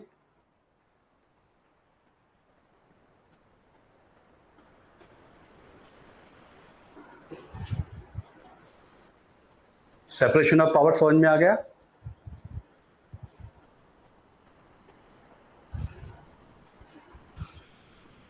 अगर मैं आपको चेक्स एंड बैलेंसेस का एग्जाम्पल मांगू, अगर मैं कहूं चेक्स एंड बैलेंसेस का, ये तीनों संस्थाएं एक दूसरे पर चेक्स एंड बैलेंसेस रखती हैं, अकाउंटेबिलिटी का ध्यान रखती हैं, तो मुझे लेटेस्ट एग्जाम्पल दे दीजिए। एक ऐसा इंस्ट्रूमेंट आजकल चर्चा में है जिसका जो which is example of checks and balances. Sashi बताइए।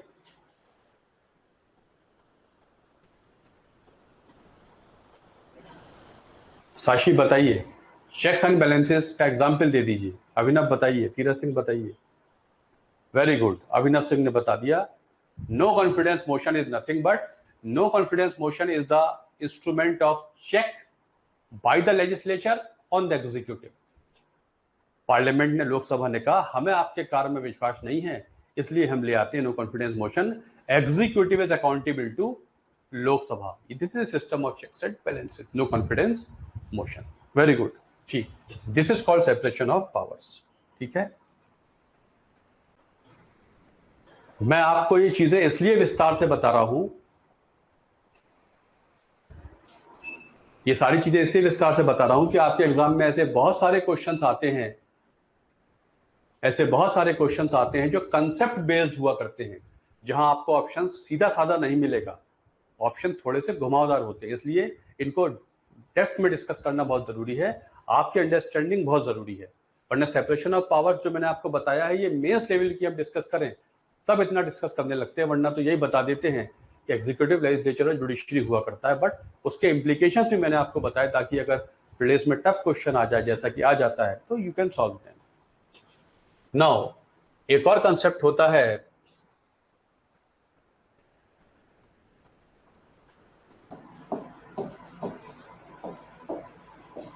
डेमोक्रेसी। ठीक है, बहुत छोटा सा कंसेप्ट है, लेकिन इसका एसेंस क्या है, मैं आपको एसेंस समझाना चाहता हूं। डेमोक्रेसी, इसका बहुत सिंपल मतलब होता है government by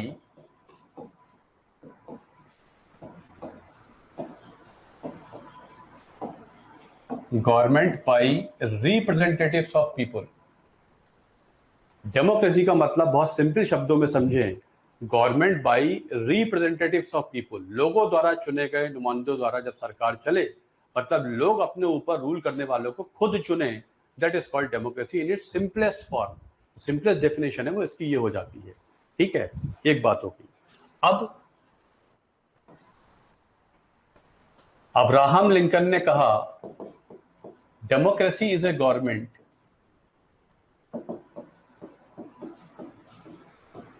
of the people,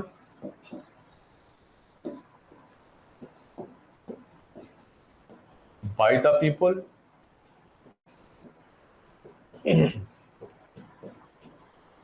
for the people। देखिए बहुत छोटी सी डेफिनेशन है, लेकिन इसका मीनिंग समझ लीजिए क्या है। अब्राहम लिंकन अमेरिकन राष्ट्रपति ने कहा democracy is a government of the people, by the people and for the people. Of the people का मतलब government is subset of people, every member of the government is from the people. लोग अपनों में से ही कुछ को government चुन लेते हैं, बहुत सिंपल सी बात हो गई। Democracy is the government of the people, इसका मतलब जो लोग हैं उनमें से अपनों में से कुछ को चुन के उन्होंने गवर्नमेंट बना दिया है, ये हो गया ऑफ द पीपल। मैंने 5 साल के लिए आप लोगों को चुन लिया है, आप मुझको रिप्रेजेंट कीजिए, आप मेरे देश को चलाइए, आपको ये हम कॉन्ट्रैक्ट देते हैं, social contract theory of Thomas Hobbes. हम आपको ये कॉन्ट्रैक्ट देते हैं, हम सब मिलकर आपको ये कॉन्ट्रैक्ट देते हैं कि आप हमारे देश के संसाधन हमारे लिए इस्तेमाल कीजिए, आपको हम सत्ता में जाने का अधिकार देते हैं, आपको हम ट्रस्टी बनाते हैं। इस देश के संसाधन किसके द्वारा ओन किए जाते हैं? जनता द्वारा ओन किए जाते हैं। देश के जितने संसाधन हैं वो लोगों के संसाधन हैं, उन संसाधनों का इस्तेमाल किसके फेवर में हो? लोगों के फेवर में हो। लेकिन करेगा कौन? हम चुन के बताएंगे, आप करिए, हमने आपको कॉन्ट्रैक्ट दे दिया है। तो लोग अपनों में से चुन के किसी को भेज देते हैं तो वो बन जाती है गवर्नमेंट। लोगों ने उन पे ट्रस्ट जाहिर किया है, तभी वो government. Government is always working as a trustee of the people. मैंने आपको ट्रस्ट दिया है, आप संसाधनों का इस्तेमाल मेरे फेवर में कीजिए। ठीक, मैंने आपको 5 साल के लिए सरकार में बिठा दिया है। इसका मतलब ये नहीं है कि आप जब सरकार में चले गए हैं तो आप मनमानी करेंगे। मैंने आपको कॉन्ट्रैक्ट दे दिया, मेरे आपके बीच में कॉन्ट्रैक्ट है, या आप मेरे ट्रस्टी हैं, इसका मतलब ये नहीं है मनमानी करेंगे। यहां बाय द पीपुल भी है। बाय द पीपुल का मतलब है controlled by the people.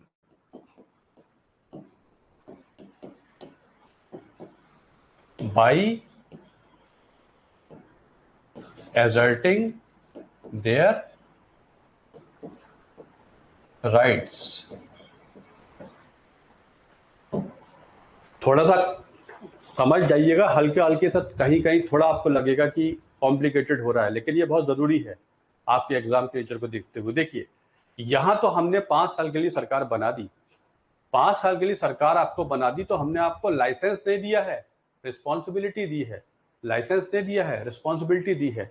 Responsibility का मतलब यह है कि हमेशा ही 5 साल में मैं आपको कंट्रोल में रखे हुए हूं कि जिस चीज के लिए मैंने आपको ये सत्ता दी थी, जिस चीज के लिए मैंने आपको ट्रस्टी बनाया है, उनका इस्तेमाल मेरे हक में कीजिए, मेरा अधिकार है।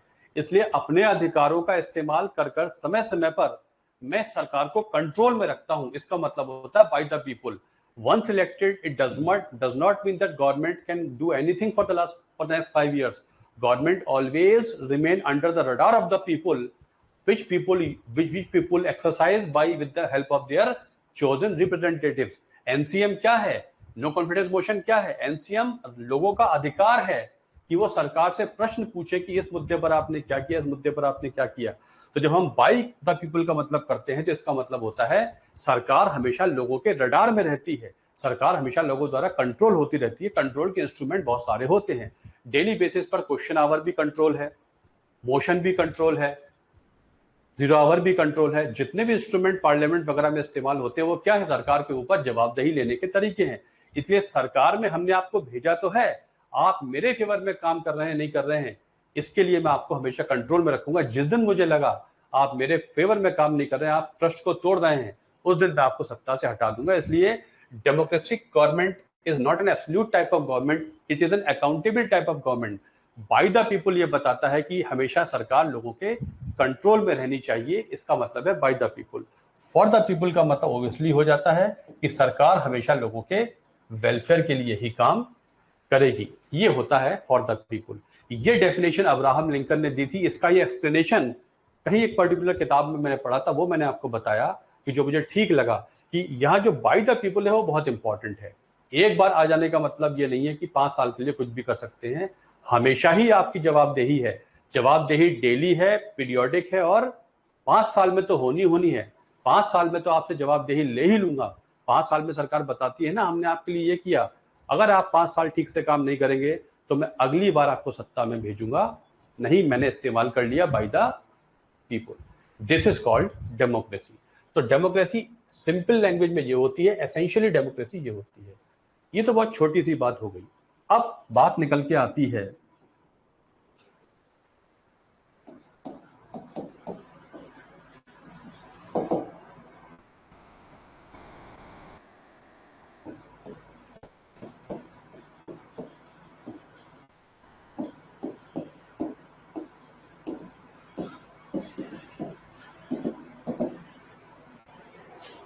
बच्चों, समझ में आ रहा है? घबरा तो नहीं रहे हो?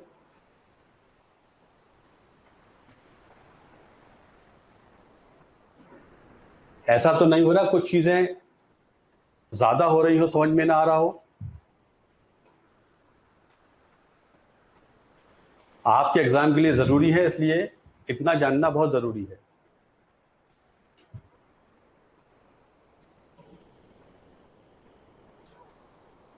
इन बिटवीन 5 इयर्स जब डेली बेसिस पर सेशन होता है पार्लियामेंट में तो प्रश्नकाल होता है। प्रश्नकाल में जो एमपी क्वेश्चन पूछता है वो जनता के बिहाफ पे पूछता है कि आईएएस और आईपीएस के कितने पद खाली पड़े हैं। तो बताया सरकार ने कल कि इतने पद खाली पड़े हैं।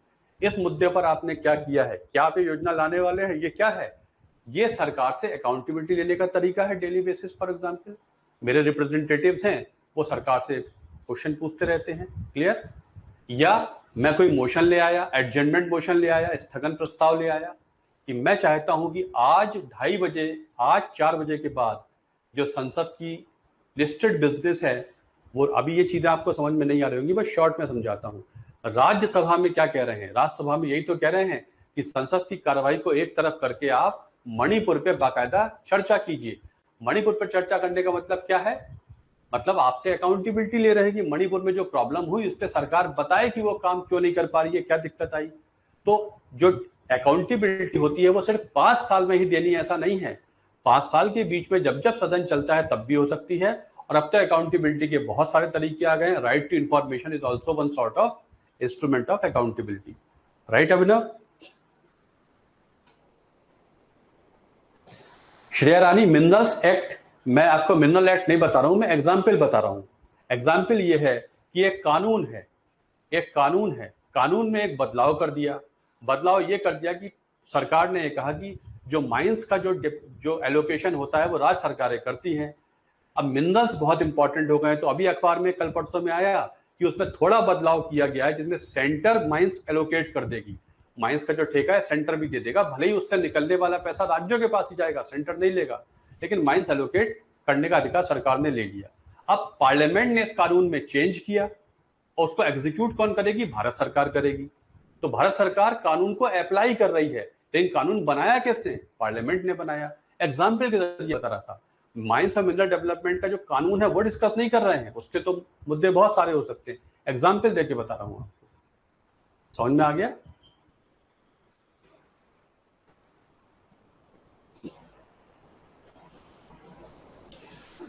अभिनव सिंह, बेटा रिमूवल मेथड 5 साल के बाद नहीं आता, 5 साल से पहले भी आता है। एनसीएम क्या है, एनसीएम कब आया, एनसीएम कल निकल के चला है। नो कॉन्फिडेंस मोशन तो आज जब चाहे तब आ जाए, जब चाहे तब आ जाए, सरकार के बनने के 1 दिन बाद आ जाए, कभी भी आ सकता है। ये छोटे छोटे जो प्रश्न आपके उठ रहे हैं इसलिए कि अभी हम जब उस मुद्दे पर आएंगे तब आपको अच्छी तरह समझ में आ जाएगा। अभी तो एग्जाम्पल के थ्रू आप समझते रहिए, है ना, आगे देखिएगा ये चीजें बहुत विस्तार से आपको पता लग जाएंगी। नो कॉन्फिडेंस मोशन थोड़ा ना 5 साल से पहले भी, 5 साल तो मैं आपको वोट देके बता दूंगा कि आपको मैं चुन रहा हूं नहीं चुन रहा हूं। 5 साल से पहले भी इंस्ट्रूमेंट मेरे पास बहुत सारे हैं, मैं चाहूं तो आपको सत्ता से हटा दूं। उनमें सबसे बड़ा होता है no confidence motion, adjournment motion, short duration discussion. Good number of instruments are there, जिससे लोगों के नुमाइंदे सरकार को हमेशा कटघरे में खड़ा करके रखते हैं। सरकार पे कटघरे में खड़ा रखना भी पार्लियामेंट का एक फंक्शन होता है, इसलिए सरकार पार्लियामेंट में आंसरेबल होती है, उसके बहुत सारे इंस्ट्रूमेंट होते हैं। गॉट। रिमूवल मेथड 5 साल के बाद नहीं आता, पहले भी आ जाता है। इतनी बात समझ में आ गई बच्चों। अब बहुत ध्यान से सुनिएगा, डेमोक्रेसी के 2 डायमेंशन जो आपके मेंस में बहुत काम आने वाले हैं, आपके ऐसे में काम आने वाले हैं, आपकी समझ बहुत इंपॉर्टेंट है। डेमोक्रेसी की 2 kinds, 2 dimensions, 2 aspects, procedural and substantive. Democracy की 2 डायमेंशन, प्रोसीजरल एंड सब्सटेंटिव, बहुत ध्यान से सुनिएगा।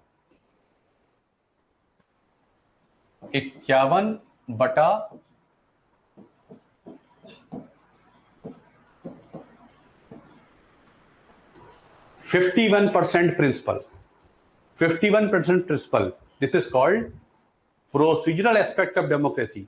100 लोगों का ग्रुप था, 51 ने कहा यस, इसका मतलब फैसला हो गया जो 51 ने कहा। इसका मतलब जो भी फैसला हुआ अगर 51 लोगों के वोट से हो गया, इसका मतलब डेमोक्रेसी कहती है मेजॉरिटी से फैसला होना चाहिए, मेजॉरिटी ने कह दिया फैसला सही है, इसका मतलब फैसला हो गया। ये डेमोक्रेसी की सिर्फ फॉर्म वाली एस्पेक्ट है, स्पिरिट वाली एस्पेक्ट नहीं है। ये उसका एक प्रोसीजर है, आपने प्रोसीजर फुलफिल कर दिया।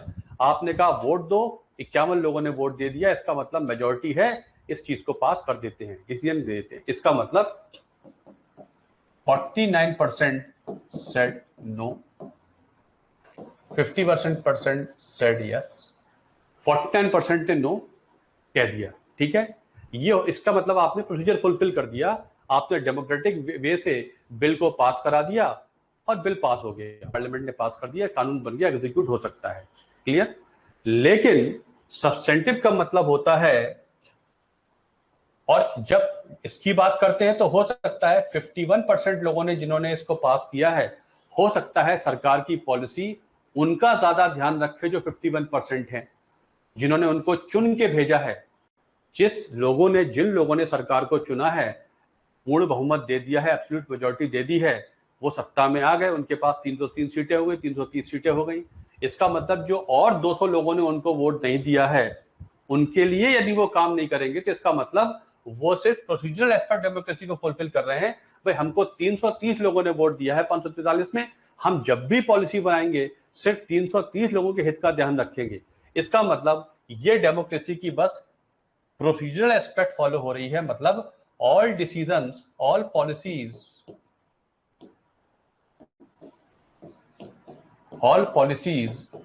are made keeping into consideration these people। जब आप उन्हीं के लिए काम करें जिन्होंने आपको चुन के भेजा, इसका मतलब आप डेमोक्रेसी का एक ही भाग फॉलो कर रहे हैं, दैट इज फॉर्म वाला, प्रोसीजर वाला। असली डेमोक्रेसी तब होती है जब 51% वाली गवर्नमेंट शैल वर्क फॉर 100%। भले ही आपको वोट 51 लोगों ने दिया है, लेकिन आपको 49 का भी ध्यान रखना पड़ेगा। इसे कहते हैं सब्सटेंटिव डेमोक्रेसी। इसे कहते हैं सब्सटेंटिव डेमोक्रेसी। ऐसा नहीं है कि आपको जिन लोगों ने वोट दिया है, आपकी मेजर पॉलिसी मेकिंग का सोच उन्हीं के लिए होगा जिन्होंने आपको वोट दिया है। लेकिन चूंकि आप मेजॉरिटी से सरकार में आ तो गए हैं, ये एक मेथड था आपको सरकार में लाने का, बट एक बार आप सरकार में आ गए तो आपके लिए 41 और 49 का डिवीजन खत्म हो जाएगा। 49 वाले परसेंट लोग भी उतने ही महत्वपूर्ण आपके लिए हैं जितने 51% वाले लोग हुआ करते हैं। अगर सरकारें ये एस्पेक्ट दिखाने लगें तभी कहलाती है सब्सटेंटिव डेमोक्रेसी। और सब्सटेंटिव डेमोक्रेसी होगी तभी होगा सही मायनों में वेलफेयर ऑफ द पीपल, तभी होगा वेलफेयर ऑफ ऑल। अगर यही एस्पेक्ट फुलफिल होगी तो होगा वेलफेयर ऑफ फ्यू। अगर सरकारें सिर्फ उनका ध्यान रखें जिनको सरकारों ने वोट दिया है तो वेलफेयर ऑफ फ्यू होगा। लेकिन सर्वोदय तब होगा, सर्व का उदय तब होगा जब भले ही आपको वोट दिया है 51 लोगों ने, लेकिन आप ख्याल 100 के 100 का रखेंगे। जब भी पॉलिसी बनाएंगे 100 के 100 का ख्याल रख के पॉलिसी बनाएंगे। जब तक ये आइडियल नहीं मीट हो जाता तब तक डेमोक्रेसी अपने रियल रूप में काम नहीं करती। इसलिए डेमोक्रेसी का सिर्फ सब्सटेंटिव रूप फुलफिल कर देना सफिशिएंट नहीं होता। आई मीन डेमोक्रेसी का सिर्फ प्रोसीजरल रूप फुलफिल करना सफिशिएंट नहीं होता। डेमोक्रेसी का जब तक सब्सटेंटिव पार्ट नहीं फुलफिल होगा तब तक डेमोक्रेसी सही मायनों में नहीं है। आपके रूल से सभी को फायदा हो रहा है, सभी का वेलफेयर हो रहा है, तभी डेमोक्रेसी का रियल एसेंस रोल प्ले कर रहा है, अदरवाइज रोल प्ले नहीं कर रहा है। बात समझ में आ गई? ये दो फैसेट्स कहलाते हैं डेमोक्रेसी के, प्रोसीजरल पार्ट और सब्सटेंटिव पार्ट। और इसे ऐसे भी लिख देते हैं, democracy in form and democracy in spirit. Democracy in spirit, बात समझ में आ गई? इज सब्सटेंटिव और स्पिरिट और फॉर्म और प्रोसीजरल समझ में आ गया आपको? Have you got this? सरकार के द्वारा बनाई गई पॉलिसी जितना फायदा 51 लोगों को पहुंचाए उतना फायदा 49 लोगों को भी पहुंचाए। अगर सरकार की पॉलिसी ऐसे बनाई गई है जिसमें 51 का फायदा हो 49 का कम हो, इसका मतलब डेमोक्रेसी सही मायनों में काम नहीं कर रही है, सब्सटेंटिवली काम नहीं कर रही है, बस फॉर्म वाइज काम कर रही है। मैंने मेथड फॉलो किया है, एसेंस फॉलो नहीं किया है। तो सही डेमोक्रेसी ये होती है और यही अल्टीमेटली वेलफेयर ऑफ ऑल की तरफ ले जाती है, जो कॉन्स्टिट्यूशन का असली मकसद होता है। This is called substantive, this is called procedural. आ गया समझ में बच्चों? Is it clear to you?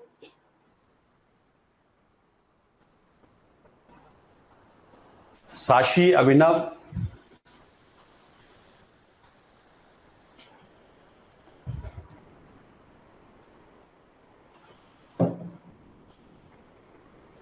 चलिए इसको हम ऐसे कनेक्ट कर लें।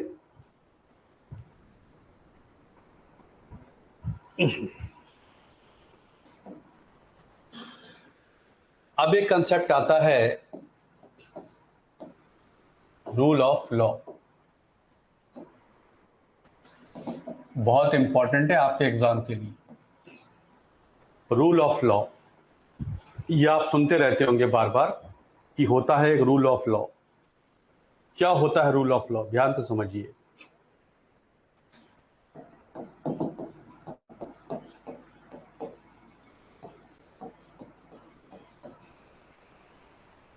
इंग्लैंड में एक पॉलिटिकल थिंकर एवी डाइसी ने उसके बारे में कुछ बताया कि 3 चीजें होती हैं रूल ऑफ लॉ में, उसके बारे में बताया।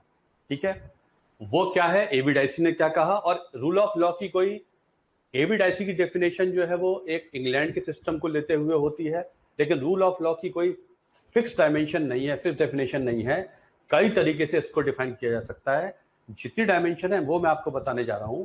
वैसे कभी आ जाए तो एक कंसेप्ट इंग्लैंड का है, it was given by A V Dicey, उन्होंने दिया था इस कंसेप्ट को, उसको भी ले लूंगा। और चीजें जो इसमें आती हैं, जो सुप्रीम कोर्ट ने समय समय पर बताया है, वो भी हम इसको डिस्कस कर लेंगे। देखिए, पहला कंसेप्ट रूल ऑफ लॉ में होता है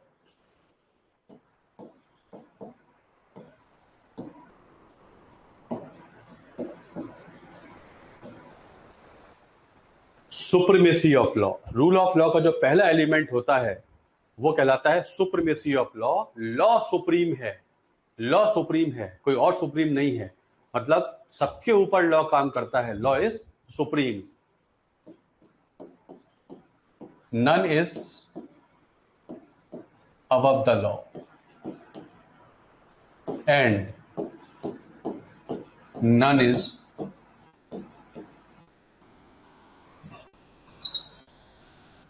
is above the law।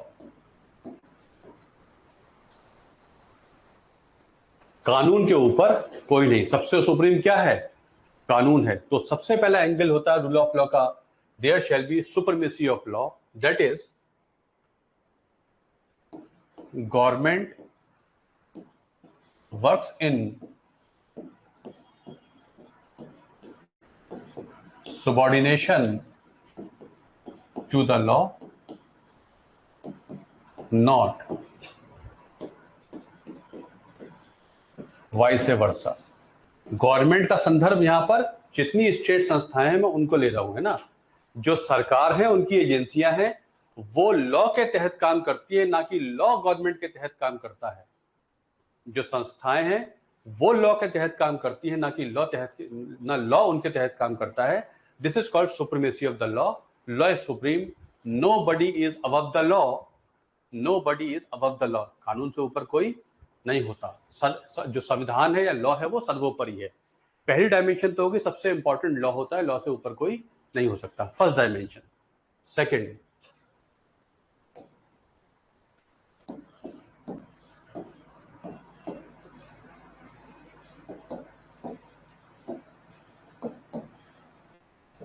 Equality before law. जो सेकंड कोरोलरी है, जो सेकंड डायमेंशन है रूल ऑफ लॉ की, उसे कहते हैं इक्वलिटी बिफोर लॉ।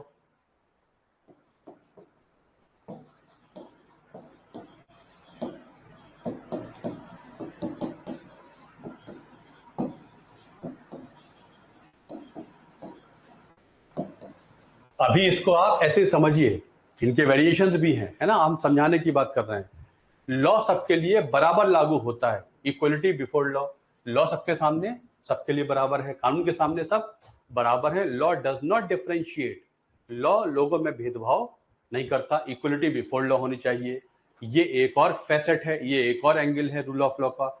एक तो कानून सर्वोपरि है, कानून से ऊपर कोई नहीं हो सकता, सभी को कानून के तहत काम करना है, कानून उनके नीचे काम नहीं करेगा, वो कानून के नीचे काम करेंगे। दूसरी बात, कानून के सामने सब बराबर हैं, कानून के सामने सब बराबर हैं। इसका मतलब nobody is above the law, nobody is above the law and nobody is below the law also. जब मैं कह रहा हूं nobody is below the law also, इसका मतलब ये नहीं कि कानून किसी के लिए कुछ है, किसी के लिए कुछ है। कानून सबके लिए एक सा है, nobody is above the law and nobody is below the law also. ऐसा नहीं है कुछ लोग कानून के, इनके लिए किसी के लिए कुछ है, किसी के लिए कुछ है। तो कानून सबके लिए बराबर है, इक्वलिटी बिफोर लॉ। जब आर्टिकल 14 में आएंगे तो इसको बहुत अच्छी तरीके से समझेंगे। दूसरी डायमेंशन होगी कानून सबके लिए बराबर है। अब इसमें एक्सेप्शंस भी होते हैं, वो हम बाद में बात करेंगे।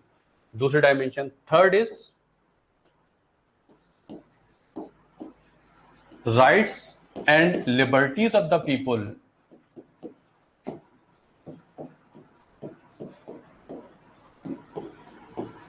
are codified and protected by law. दूसरी बात, जो मेरे अधिकार हैं, जो मेरी लिबर्टी है, मेरे फ्रीडम्स हैं, जितने भी मेरे अधिकार वगैरह हैं, वो बाकायदा कोडिफाइड हैं और कानून में और कानून द्वारा प्रोटेक्टेड भी हैं। क्या मतलब? जो मेरे अधिकार हैं वो मुझको किसी की स्वीट विल से नहीं मिलते हैं, सरकार की इच्छा से मुझे अधिकार नहीं मिलते हैं। सरकार का काम तो उनकी सुरक्षा करना है, अधिकार तो मुझको मिलते हैं संविधान से। तो मेरे जो लॉज हैं, मेरी जो राइट्स हैं, मेरी जो लिबर्टीज हैं, they are well codified in a law, for example law or constitution, and they are also protected by law. They are also protected by law. क्या मतलब? इसका मतलब ये है, अगर ये कह दिया जाए कि आपको फंडामेंटल राइट्स दिए जाते हैं, कानून बना दिया गया, संविधान बना दिया गया, पार्ट 3 में लिख दिया गया आपको फंडामेंटल राइट दिए जाते हैं, आपने मेरे फंडामेंटल राइट एन्यूमरेट तो कर दिए, what if somebody violets my fundamental right? Fundamental right देना फंडामेंटल राइट के फुलफिलमेंट का आधा एंगल है। राइट्स देना अधिकारों को देने का आधा पार्ट है, पूरा पार्ट तब होता है जब एक ऐसा मैकेनिज्म भी हो जहां मुझे अपने वायलेटेड अधिकारों को वापस लेने का भी अधिकार मिले। इसका मतलब मेरे अधिकार प्रोटेक्टेड भी होने चाहिए। जब तक ऐसा नहीं होगा तब तक रूल ऑफ लॉ नहीं होगा। इसका मतलब my violated rights should be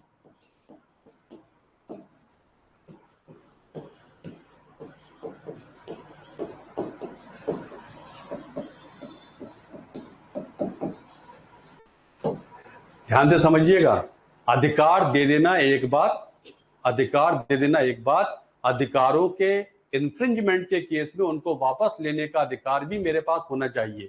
इसलिए तीसरा पॉइंट ये कहता है अधिकार बाकायदा मेंशन्ड हो, प्रोटेक्टेड हो बाय लॉ। लॉ ये कहता है they should be enforceable by the court. अगर मेरे अधिकार सरकारें मुझे अधिकारों से वंचित करती हैं, वायलेट करती हैं, तो मैं अधिकारों को कोर्टों द्वारा लागू करा सकूं, is also part of rule of law. Clear? इसका मतलब अगर वो सिस्टम जहां पर लॉ लिखे तो हुए हैं, ऐसा संविधान जहां लॉ लिखे तो हुए हैं, लेकिन लॉ वायलेट आसानी से हो जाते हैं और उसके बाद उनकी सुनवाई होती नहीं है, मेरे अधिकार वायलेट होकर पड़े रहते हैं, मुझको वापस मिलते ही नहीं है। यदि ऐसा है, इसका मतलब रूल ऑफ लॉ नहीं है। तो अधिकारों का होना भर नहीं सफिशिएंट, अधिकारों की सुरक्षा, उनका वापस मिल जाने की गारंटी भी उतनी ही गारंटीड है जितनी उनको बताकर आपने दिए कि संविधान में आपको लॉ मिलेंगे। तीसरा एलिमेंट यह है कि all my rights and liberties are well protected by the law. संविधान ने उन्हें प्रोटेक्ट किया हुआ है। अगर मेरे अधिकार का वॉल्यूशन हो जाए, मैं सुप्रीम कोर्ट जाकर आर्टिकल 32 में अपने अधिकारों के उल्लंघन को रीइंस्टेट करा सकता हूं। अगर ऐसा है तो रूल ऑफ लॉ है, अगर ऐसा है तो रूल ऑफ लॉ है। इतनी बात समझ में आ गई। दूसरी बात,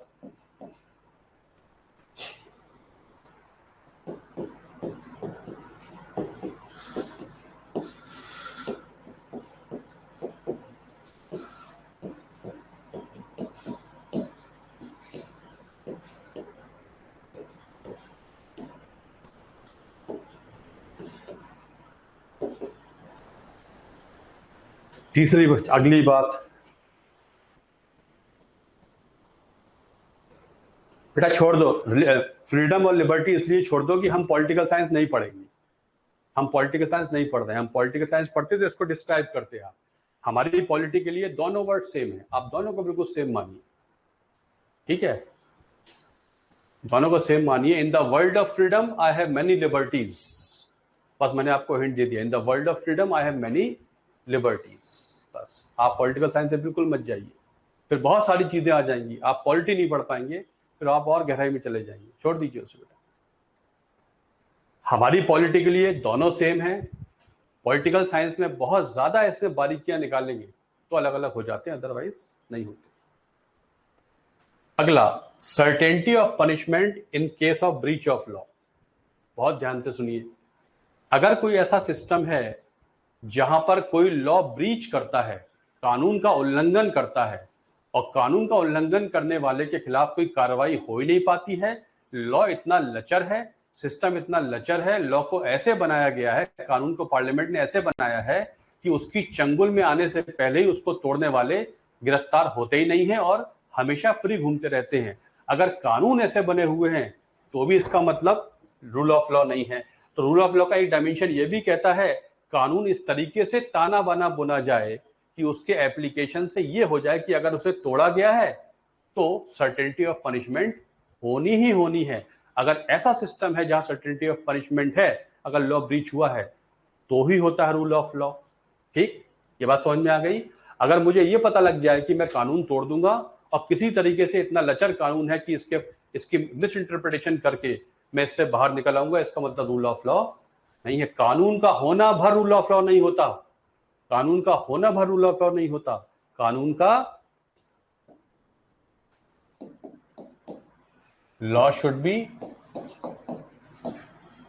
reasonable, just and fair. Law should be reasonable, just and fair.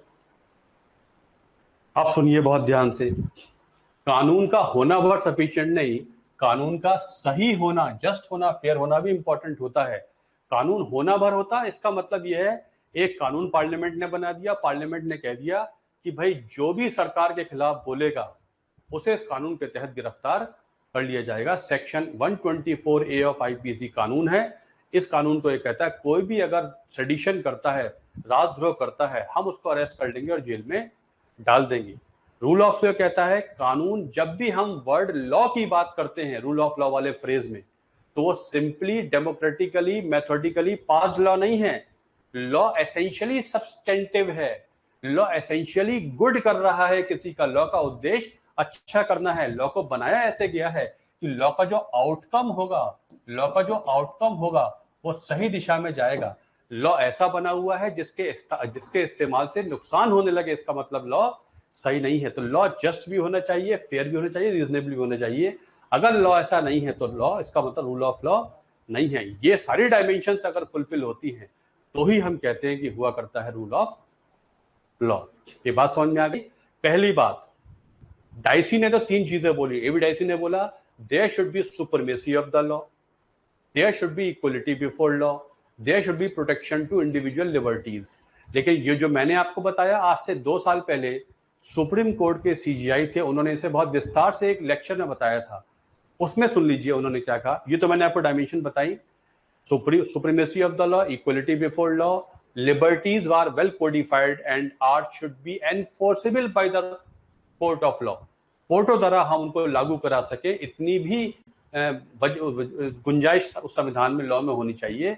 तीसरी बात, जिसने गलत किया है जब तक उसको ये दिमाग में रहेगा कि मैं गलत कर भी दूंगा तो भी बच के निकल जाऊंगा, इसका मतलब लॉ कहीं गलत है, लॉ सही नहीं है, लॉ लूज है, टाइट नहीं है, कॉम्पैक्ट नहीं है।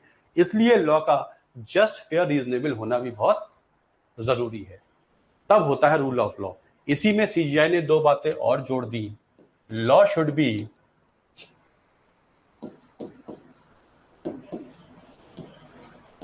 Simply worded, law should be simply worded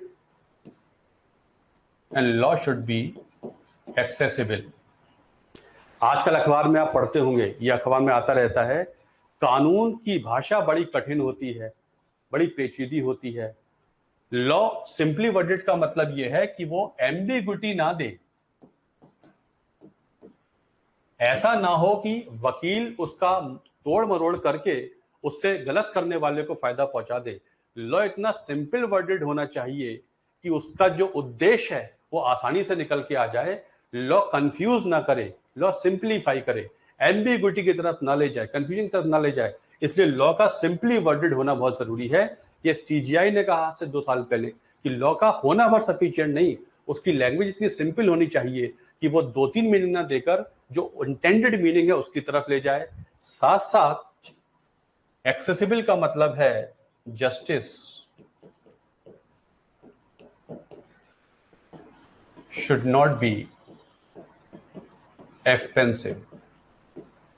अगर अपनी प्रॉब्लम के लिए मैं कानून का सहारा लेने में मेरी गरीबी मेरे आड़े आ रही है, तब भी रूल ऑफ लॉ नहीं है। उन्होंने कहा कानून होना एक बात, कानून की मदद से मैं अपनी प्रॉब्लम को सॉल्व करवा पाऊं ये दूसरी बात है। इसका मतलब है कानून सस्ता, जस्टिस सस्ता भी होना चाहिए। कानून इस तरीके से बनाया जाए उससे निकलने वाला फायदा सबके पास पहुंचे, आसानी से पहुंच जाए। अगर व्यक्ति की एक्सेसिबिलिटी नहीं है, कानून तो आपने 100 बना रखे हैं लेकिन एक्सेसिबिलिटी नहीं है व्यक्ति की कानून का इस्तेमाल करने की, वो कचहरी तक उसकी पहुंच नहीं है, कचहरी के बगल में रहता है लेकिन कचहरी उस कचहरी के बगल में रहता है लेकिन फिर भी कचहरी उसके लिए बहुत दूर है, इसका मतलब रूल ऑफ लॉ नहीं है। इसलिए जब हम रूल ऑफ लॉ में कानून वर्ड की बात करते हैं तो वो सिर्फ प्रोसीजरली पास्ड कानून नहीं है कि पार्लियामेंट ने बिल पास किया, 51 वोट से बिल पास हो गया। कानून के उद्देश्य कुछ ऐसे होने चाहिए कि सर्टेनिटी ऑफ पनिशमेंट हो, फेयर एंड जस्ट हो, सबके लिए एक्सेसिबल हो, सिंपली वर्डेड हो, एम्बिगुइटी ना हो, कानून इक्वलिटी बिफोर लॉ करता हो, कानून सर्वोपरि हो। ये सारी कैरेक्टरिस्टिक्स मिलती हैं तो कहते हैं कि रूल ऑफ लॉ हुआ करता है। This is the real essence of rule of law. इनमें से कुछ भी नहीं है तो रूल ऑफ लॉ नहीं हुआ करता है। समझ में आ गई बात? ये कंसेप्ट होता है रूल ऑफ लॉ। अब इसके साथ दो कंसेप्ट और आ जाते हैं, इक्वलिटी बिफोर लॉ और एक आ जाता है इक्वल प्रोटेक्शन ऑफ लॉ। जब आर्टिकल 14 हम फॉलो करेंगे, डिस्कस करेंगे, तब उसे विस्तार से चर्चा करेंगे। अगर हम ये कहें कि लॉ एग्जिस्ट करता है, इट शुड बी फॉलोड।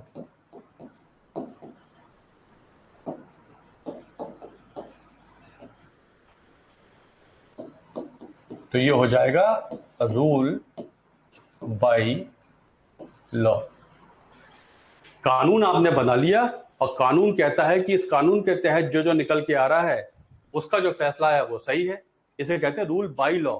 आपने रूल करने के लिए लॉ बना लिया। अब यहां पर जब रूल बाय की लॉ बात करते हैं तो ये नहीं सोचा जाता है कि कानून फेयर होगा, जस्ट होगा, एक्सेसिबल होगा, सिंपली वर्डेड होगा। तो rule by law is a different concept. Rule of by law का मतलब होता है कानून बना लीजिए, उसकी अप्लाई करके जो फैसला निकल रहा हो उस फैसले को आप सही मानिए कि कानून में लिखा है और जिसका आउटकम होगा वो सही होगा ही होगा, ऐसा माना जाता है। इसे कहते हैं रूल बाय लॉ। तो संविधान का उद्देश्य रूल ऑफ लॉ है, रूल बाय लॉ नहीं हुआ करता है। Clear? This is this thing. Rule of law का मतलब ये भी होता है कानून तुम्हारे लिए सबके लिए एक सा है, मैं कानून से ऊपर हूं, ये नहीं होता। जो कानून तुम्हारे लिए बनाया है वो मुझ पे भी लागू होता है। I am also not above the law, I am also below the law. समझ में आ गया? ये कंसेप्ट होता है रूल ऑफ लॉ का। चलिए, ये मैंने कुछ कंसेप्ट्स आपको आज बताए इस संविधान के बारे में। होप आपकी समझ में आ गए होंगे। ठीक है? और अगर इन सबको फॉलो करें तो एक कंसेप्ट आ जाता है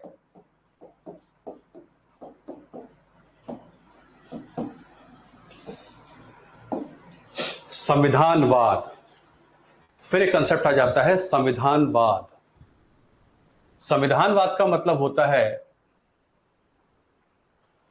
कॉन्स्टिट्यूशनलिज्म एंड कॉन्स्टिट्यूशन। संविधान वो जरिया है जिससे उस संविधान की चीजों को अचीव किया जा सकता है। हो सकता है संविधान आपके देश में हो सकता है संविधान आपके देश में हो लेकिन संविधानवाद ना हो, क्योंकि संविधान आपने ऐसे बनाया हुआ है जिससे इक्वलिटी नहीं है, फ्रेटर्निटी नहीं है, लिबर्टी नहीं है, रूल ऑफ लॉ नहीं है।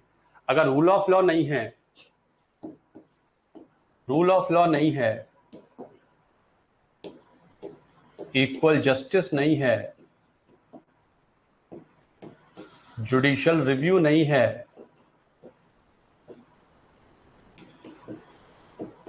लिमिटेड गवर्नमेंट नहीं है, तो इसका मतलब संविधान है। यदि संविधान इन चीजों की तरफ नहीं ले जा रहा है, अगर संविधान रूल ऑफ लॉ एस्टेब्लिश नहीं करवा पा रहा है, अगर संविधान सबको बराबर न्याय नहीं दिलवा पा रहा है, अगर संविधान कोर्टों की पावर्स को रिस्ट्रिक्ट कर रहा है, जुडिशियल रिव्यू की परमिशन नहीं दे रहा है, अगर संविधान एब्सोल्यूट गवर्नमेंट बना रहा है, इसका मतलब संविधान संविधानवाद की तरफ नहीं ले जा रहा है। तो संविधानवाद तब स्टेब्लिश होता है जब एक अच्छे संविधान के जो उद्देश्य होते हैं, जिसमें लोगों का वेलफेयर होता है, अगर वो सब चीजें संविधान में विराजमान हैं तो ही संविधानवाद है।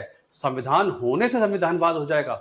Not necessary. अगर ये आइडियल्स होते हैं, जो वैल्यू सिस्टम होता है अच्छी गवर्नमेंट का, अगर वो फुलफिल हो रहा है उस संविधान से, तो संविधानवाद है, अदरवाइज संविधानवाद नहीं होता। इसका मतलब अगर संविधान की अवहेलना हो रही है तो जुडिशियल रिव्यू कर दूंगा, सुप्रीम कोर्ट हरकत में आ जाएगा, मेरे अधिकारों को वापस दिलवाएगा, पार्लियामेंट के गलत कानूनों को खारिज कर देगा, है ना।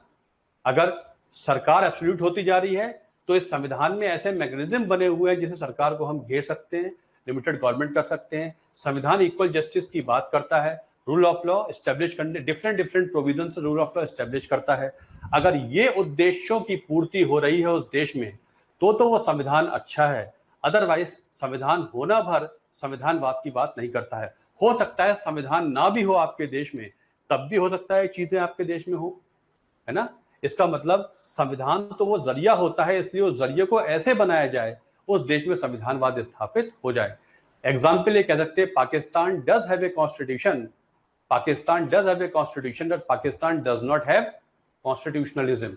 पाकिस्तान के पास संविधान तो है पर संविधानवाद नहीं है, क्योंकि संविधान को फॉलो करने से ये आउटपुट निकलता ही नहीं है। सरकारें बेफिक्र हैं, सरकारें एब्सोल्यूट हैं, कुछ भी हो जाता है। इसलिए संविधान का बात का मतलब होता है जो उद्देश्य है उनकी पूर्ति करने के मैकेनिज्म इस तरीके से बनाए जाएं, अल्टीमेटली उनकी एप्लीकेशन से निकल कर आए, तो संविधानवाद कहते हैं। तो written constitution, judicial review, limited government, ये सब चीजें क्या हैं? ये संविधानवाद की तरफ ले जाती हैं, ये गवर्नमेंट को लिमिटेड बनाती हैं। इसका मतलब कॉन्स्टिट्यूशन का मतलब होता है the constitution should have enough checks and balances. संविधान में वो इनफ मैकेनिज्म्स होने चाहिए चेक्स एंड बैलेंसेस के, ताकि ये सारे आइडियल्स मीट होते रहें, किसी एक के हाथ में पावर ना आ जाए, जो जिसको जिस उद्देश्य जो इसका फंक्शन है वो उसे पूरा करे, तभी जाके संविधानवाद हो सकता है। अगर ये चीजें नहीं मिलेंगी तो संविधानवाद नहीं होगा। ये कहलाता है constitutionalism. Having just a constitution does not guarantee that you have a constitutionalism, and for having constitutionalism you may not have a constitution. Ram राज्य की बात करते हैं, राम राज्य में सभी के लिए कुछ अच्छा है लेकिन संविधान कुछ नहीं है। तो अल्टीमेटली जो उद्देश्य है डिग्निफाइड ह्यूमन एग्जिस्टेंस के, वो मीट हो रहे हैं, तो संविधानवाद हुआ करता है। Clear? This is this thing. आ गया बच्चों समझ में?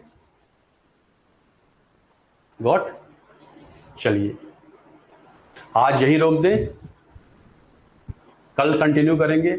आज जो मैंने आपको बताया समझ में आया? आज हम लोगों ने पढ़ा क्या होता है कॉन्स्टिट्यूशन, क्या होता है रिटन कॉन्स्टिट्यूशन, अनरिटन कॉन्स्टिट्यूशन, क्या होती है डेमोक्रेसी, क्या होती है सेपरेशन ऑफ पावर्स, क्या होता है रूल ऑफ लॉ, क्या होता है कॉन्स्टिट्यूशनलिज्म।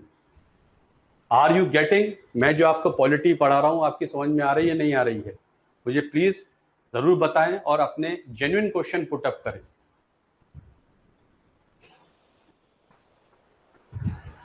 आप लोगों को करंट अफेयर्स की एक मैगजीन आपके कोर्स का पार्ट है, हर महीने मिला करेगी। जो करंट अफेयर्स की कंपाइलेशन है वो आपको आपकी ऐप पर अपलोड हो जाएगी, वो आपको ले सकते हैं, वहां से आपको एक्सेस है उसकी। करंट अफेयर्स के क्वेश्चंस आपके लिए बनाए जाते हैं, वो आप डेली बेसिस से प्रैक्टिस कर सकते हैं, हिंदू, मिंट, इंडियन एक्सप्रेस से, वो भी करेंगे। करंट अफेयर्स के लिए आपको सप्लीमेंट दिए जा रहे हैं। आप ऐप पे जाइए, आपको सब प्रिपॉन IAS की ऐप है उस पर जाएंगे, जहां आपका एक कोर्स चल रहा है, वो सब आपको मिलेंगे। उनका पूरा इस्तेमाल कीजिए और क्वेश्चंस भी हैं उनको सॉल्व करिए, उनके आंसर्स भी दिए हुए होते हैं, उससे आपके करंट अफेयर्स भी तैयार होते चले जाएंगे। ठीक है?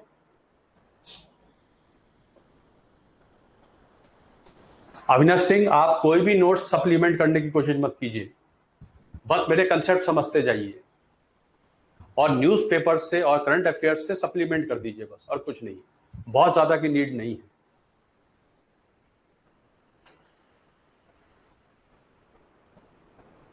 चलिए ठीक है, कल होगी मुलाकात। इन चीजों को समझिए, अच्छी तरीके से समझिए, फिर इन पे आगे बात करते हैं। ठीक है? जो भी क्वेश्चन हो मुझे कल बताइएगा, हम उसे रिजॉल्व करेंगे।